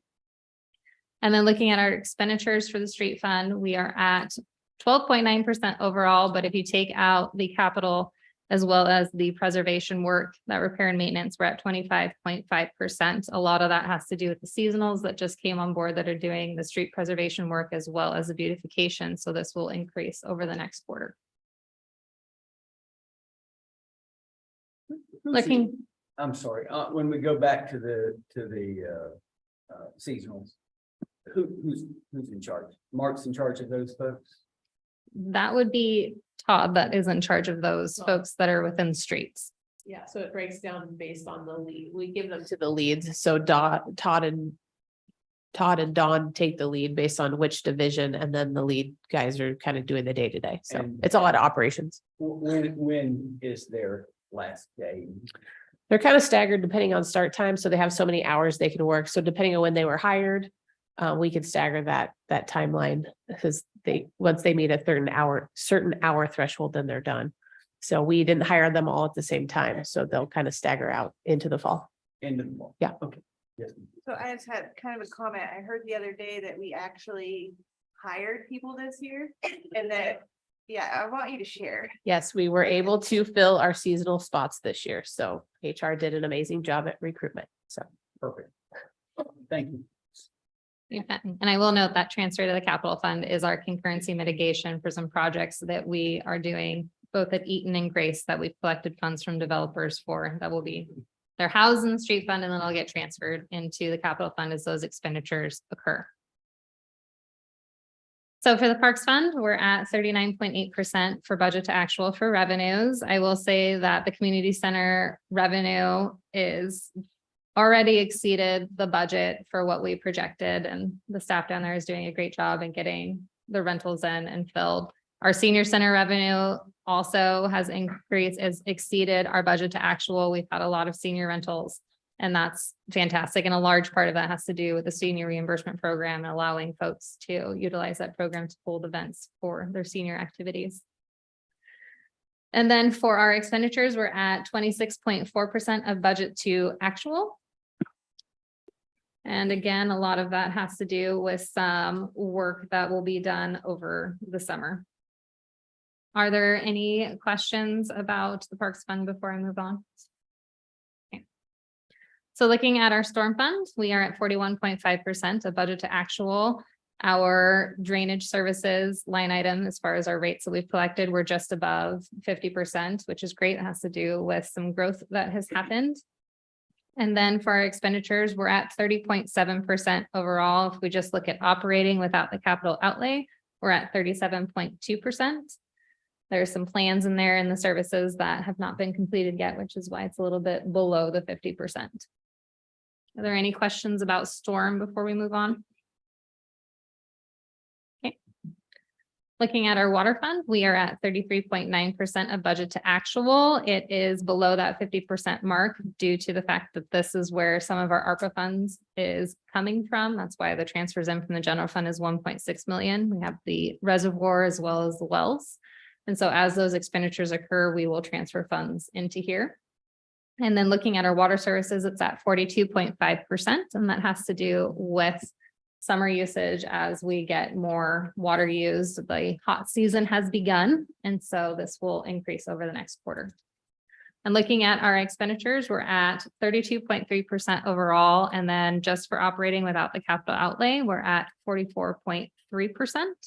We have had a little bit more purchased water, and that has to do with the demand with the wells and what is needed to serve our customers. Are there any questions about water? Okay. Sewer fund, we're at 26.9% budget to actual for revenues. Again, we have a large transfer from the system development charges that goes to help pay for some of the capital work that's done at DC WA that gets transferred, that's associated with that treatment side of the house. We also had budgeted $2 million for the 92nd Avenue federal grant, and we have not received anything yet to date. So that's why that's a little bit lower, but our sewer services is at 46.5%, which is about on point for what we would expect at this time of the year. And then expenditures budget to actual overall, we're at 27.4%. However, with no DCWA, no capital, we're at 38.2%. So again, we're on track with that one as well. Are there any questions about sewer before we move on? Ryan, do you anticipate all this, any and all sewer projects to be completed that we have scheduled for this year to be completed? EQ Basin and the 92nd Avenue. 92nd Avenue, I think, will be out, and it should be at least start of construction. We're on schedule, I guess would be the I believe so. question. Yeah, I misphrased that. Thank you. And then looking at our cash and investments, currently we're holding just about $82 million in cash and investments. The majority of our funds are where the interest is at LGIP. We do have some long-term investments that also will help ride us out. And then we have a little bit at the county pool and then the bank. And then that gives you a screenshot of what the balances are within all of our different funds. And that is all I have, unless you have any questions. Any questions for Ms. Lauer? Looky there. Thank you. You wiggled off our hook. We couldn't get the net on you. That ends that. We now move back to what Mr. Bowman asked for on the consent agenda. That would be item A, City Council study session and meeting minutes of the 15th of June of 2023. Mr. Bowman, sir. Thank you, Mr. Mayor. So I got two things. Number one, when it came to the vote to fill the council vacancy, I see that the vote was for Neil Butler 4-2. That should be 2-4. Is that correct? I voted for 2. But it should be opposite. Oh, okay. 2-4. And then the second one is what the deputy mayor is talking about. And wanted to clarify on that. If she wants to, where there was 2 votes, she voted for both people. If she wants to clarify on that, because that would be that would not be considered a vote. So it would have canceled that vote out. So we would need to change it completely unless she clarifies what her vote was. Then I can vote for both, right? How can you vote for both when there's only one going to be seated? Because I like both. Yeah, I mean, we can just have it marked for Amanda. Okay. I mean, it doesn't change anything, but. Okay. So then that would be, But it does clear the right. that would be, Can we change votes? I mean, what's? So when we looked at, we cleared this with our attorneys as well, since Mr. Osher's voting for both didn't have an overall effect on the majority. it doesn't have an effect on the overall seating of Mr. Dingman, so it's still a valid vote. We don't have to change it at this point. It won't make a difference. We still have a valid seat. But if you'd like to clarify that, there's no issue with that. Then we'll just update the minutes that get adopted into the record. Well, it'd be an invalid vote, but I mean, It would- the it would- minutes are accurate in that. What happened? Yeah, Yeah. in what happened, and the problem with that is it's inaccurate in the way it should have been counted then. If we were if it would have resulted in an issue where we didn't have the majority, then we would have went back and asked for a revote. But But what we're trying to say is, it should say 2-3 and 4-1. yeah, because her vote would not have counted at Gotcha, all, because gotcha. it would have canceled out. So we could amend the minutes to show Yes, or yeah. 2-3. 2-3 and 4-1. Is that right? Two or? It'd be No, I- 4-1 and Yeah, well, 1-4. 1-4 and 4-1. 4-1. Yeah. 1-4 for Mr. Butler, 4-1 for Mr. Dingman. That's yeses first and no's. And those. Yes. And her vote would not count for either, Yeah. because it cancels it out. It's basically an extension.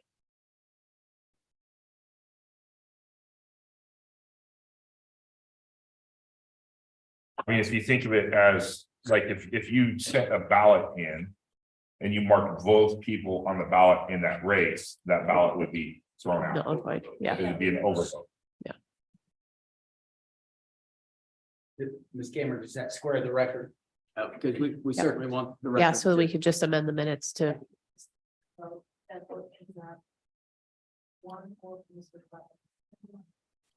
Okay. So then, Okay. then that, for me, that's kind of a concern.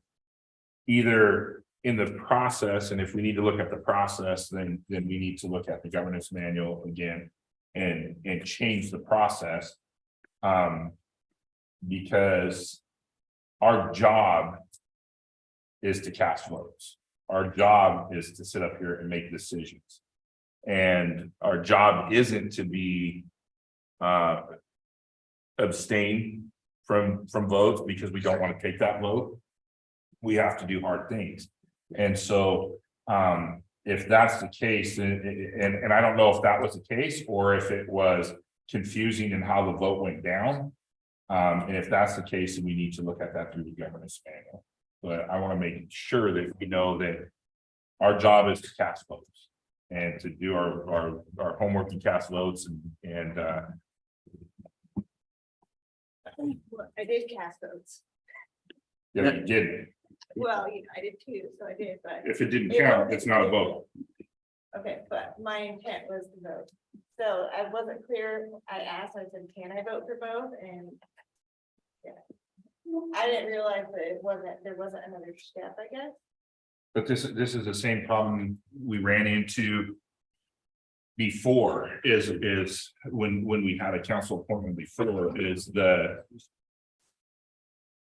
interpretations of what we're doing. So if that's the case, then we need to look at this more in the governance manual.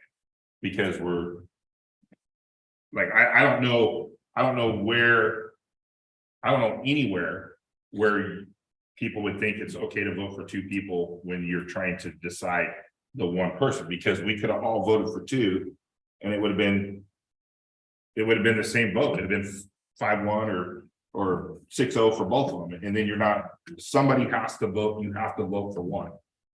And that's the issue. So if that's the issue that you were confused as to being able to vote for two, then we need to change that in the governance manual.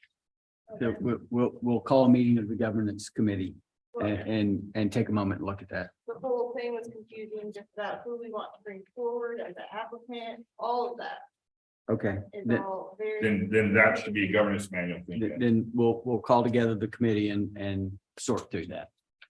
which we talked about this a little bit last meeting. We don't have the governance committee we didn't Yeah. reinstate that again. So we talked about maybe looking at the governance manual, all 7 of you at a potential study session. So we'll try to schedule something like that before the end of the year. because we do not have that committee in place anymore. Yeah, I just want to say I wasn't intending to do anything wrong. So when I asked, I could vote for both of them. It just threw a monkey wrench in. Yeah. Well, I just don't want it Yes. to seem like I was doing something intentionally wrong. Not a worry, just the monkey wrench. Okey doke. Anything else, sir? Then can I have a motion to accept the item A under the consent agenda? Move to approve item A with amended changes up to the vote. Thank you, sir. Thank you, sir. All in favor? Aye. Any opposed? Hearing none. We're over to you, Ms. Urban.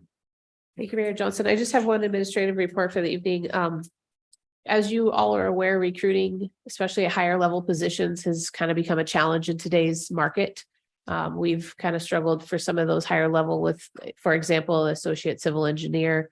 We do have a recruitment coming up on our plate for a community development director, just so you guys are aware. Mr. Crummett is going to be stepping down into the long range planning role, and we will be going out for a recruitment for a community development director. So with that, I wanted to get your opinions on potentially using a headhunting firm to help cast a wider net. I did talk with all the other city managers at our luncheon last week, and they have all the different jurisdictions around us have kind of shifted towards using firms for department head positions and above. We are in the process of getting some additional quotes per our procurement manual. We have to have at least up to 2 quotes. We did hear back from one firm, and depending on, they gave us 3 different options for that. We could go anywhere from 5,500 up to 17,500 per recruitment. So I think with where we're at in the budget right now, and the one recruitment, we could probably fit it in with this year's existing budget. But as we kind of shake those out, we may have to add an amendment towards the end of the year. But I kind of wanted to get your blessing to kind of start going down that path if you were comfortable with that, or if you would like to keep those recruitments in-house. This is kind of a budgetary question. Mr. McCoy. 2 questions. Will this include any economic development in the role? Yeah, so we were just looking at that job description, and I have added a line that they would take the lead on economic development within the city in conjunction with the executive department. And secondly, just to confirm, since I've not been privy to headhunters, recruiters, that's what we used to call them. Is there a guarantee, like if this person needs to stay here for 6 months or a year for them to get their fee, or the fee is refunded if they we pay the fee, they come in, then they leave? A warranty. Yeah. Whatever you want. We haven't dove into any of the contract negotiation or discussions yet. I haven't actually done one in my time as a city manager, so that's a question I'll have to get back to you on. Yeah, as long as there is some sort of warranty, then I would be okay with.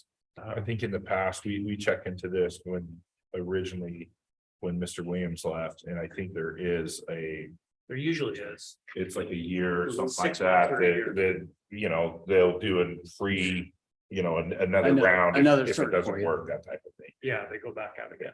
Yeah. Okey doke. Any other questions for Ms. Urban on that? If not, is there any heartache with doing that? Seeing no heartache. I think we're good. Okay, we will move forward and continue looking at quotes and go from there. And then council communications. Yes, sir. Just one for me too. Go ahead, Troy.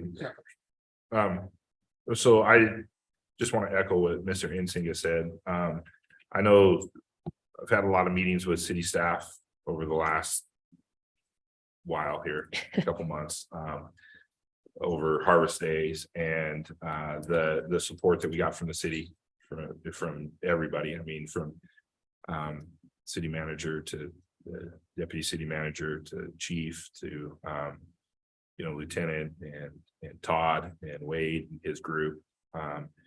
We had probably this was probably, I mean, all the events that happened this year and the craziness that happened, this was the year that we had probably the most involvement, I would say, from the city, as far as who was there and had the opportunity to see and see what's going on. I know, Miss Erdman, you were out at the cruise and got to witness the downtown area with your husband and see what that looks like. And Chief, I know you were out there all night, and Rob, you were there on Saturday when we were dealing with stuff. So appreciate that from our standpoint. It really helped having that communication and especially when we had the situation that we had, how quickly and responsive everyone was. And so I appreciate that. I appreciate the city and I appreciate the council members that helped out in every way they could. One of the things that we're really struggling with, just so council knows and the city knows and stuff like that, is volunteers. We got a lot of armchair quarterbacks, especially right now. We're getting a lot of armchair quarterbacks that are telling us, you know, what could be done better, and but they don't show up. And so you know, we will be going through the process of figuring out how to get new people involved. That's always an issue. As you can see, Mr. Ensing has been around a while. You know, Kendra has a lot on her plate. When we took this over, we knew it was going to be a big thing. And at some point in time, if we want this to continue in the city, we've got to have succession planning. And so, you know, we want to make sure that I want to make sure it continues on. I don't know where we go. I don't know what we're doing as of yet into the future, but I do appreciate all the help that we received from the volunteers, council, and from staff. So thank you.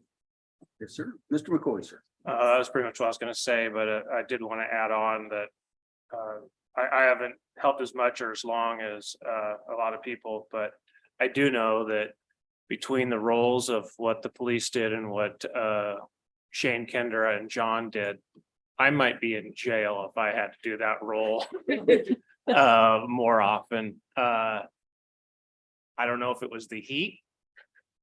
I don't know if it was just a bad day for Troy, but boy, I tell you, I did make some friends that day. I'm not proud of all of it, but there's just it just comes down to needing more people. That's Shane and I talked about this. We just need more people involved. If people want this event to continue, people need to step up and put their name out there. And it's not the people in this room, it's the people, well, on Facebook. If only we had as much participation in the festival as we did on Facebook, this thing would run smooth. But Chief, your people and Public Works were just amazing, just top notch. So thank you. Yes, sir. Yes, ma'am. I'm just gonna follow up with what everybody else is saying. Just a big thanks to everybody that participated, made it happen.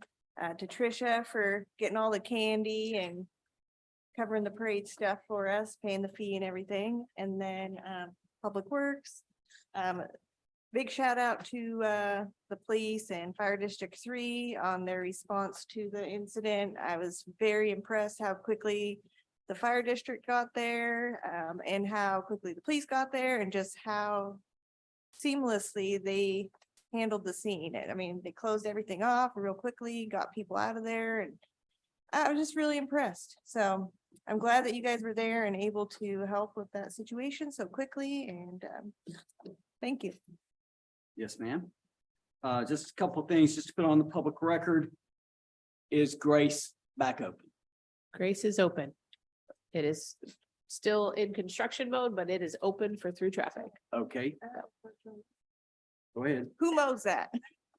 What's that? Who's responsible for mowing that? For mowing it? Yeah, the ditches.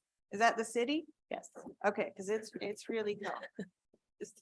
Okay. Thank you. Ryan, Ms. Lowry mentioned 502, 503 being at a third. Is there anything going to cause us any other great problems other than just continuing on? Does the city see it finishing out? I believe September, October is what we were told. Are we on track, and is there anything large coming that will be a nuisance to our citizens? The only thing I could think of would be, and I haven't been part of the day-to-day interaction, would be the procurement and delivery of the traffic signal equipment. Okay. So, But that's a speculation at this point, just knowing that it's been an issue with other things. But as far as I know, I don't think there is an issue, but if there is, it could be that one. and then the paving from the post office to the community center is what day? Has it been set? Oh, for the mill and fill? Mill and fill? Yes, sir. That is scheduled from, so it's Parkway to Yes, I'm sorry. Yes, Parkway. Fairgrounds. Tentatively at the moment, the evenings of doing the math, the 26th, 27th, 28th. Thank you. Doing the math in my I head. can see it Yes. visually on the flyer. Yeah, The last week of the month, yes, 26, 27, 28. correct. Thank you, sir. Mr. Ferrier, Ms. Lowry, congratulations. I noticed today as I'm walking out the building that the EV stations are working. There's actual numbers on them and charge point, is it? Charge point? Charge point, it gives you instructions on how to do that. And so we'll see how that works out. Council is, all of you got an email from the folks about Larch, and then there is a union group as well that's concerned with Larch. Is there any interest on this council on talking about Larch and its woes? Well, let's put it that way. I don't want to close it. I mean, I think it's important for the community. They do a lot of stuff, especially when it comes to the firefighting side. And I think closing that down hurts us as a community. I would second what. Mr. Bowman said. Well, then, at some point in the 7th of August meeting, we will come up with a resolution, I guess, stating This is a resolution too. it would go to the executive, Oh, to state. to the governor. Oh, okay. It's gonna go to county. I don't see a reason. It's the executive. Yeah. So if I'm understanding, would you like a resolution prepared in support of keeping the facility open that Yes, you guys could adopt? There was Okay. a, Yeah, just a simple paragraph. Okay. No, it's It's a the, state. it's the state. And so, yes, so that will be the 7th of August. Speaking of that, the next meeting is the 7th of August. There is no study session, or there is? There'll be a budget committee A meeting budget again. committee. for this Otherwise, for session. the rest of us, 7 o'clock like Yes. this evening. That's correct. If there's nothing else, we'll see you then.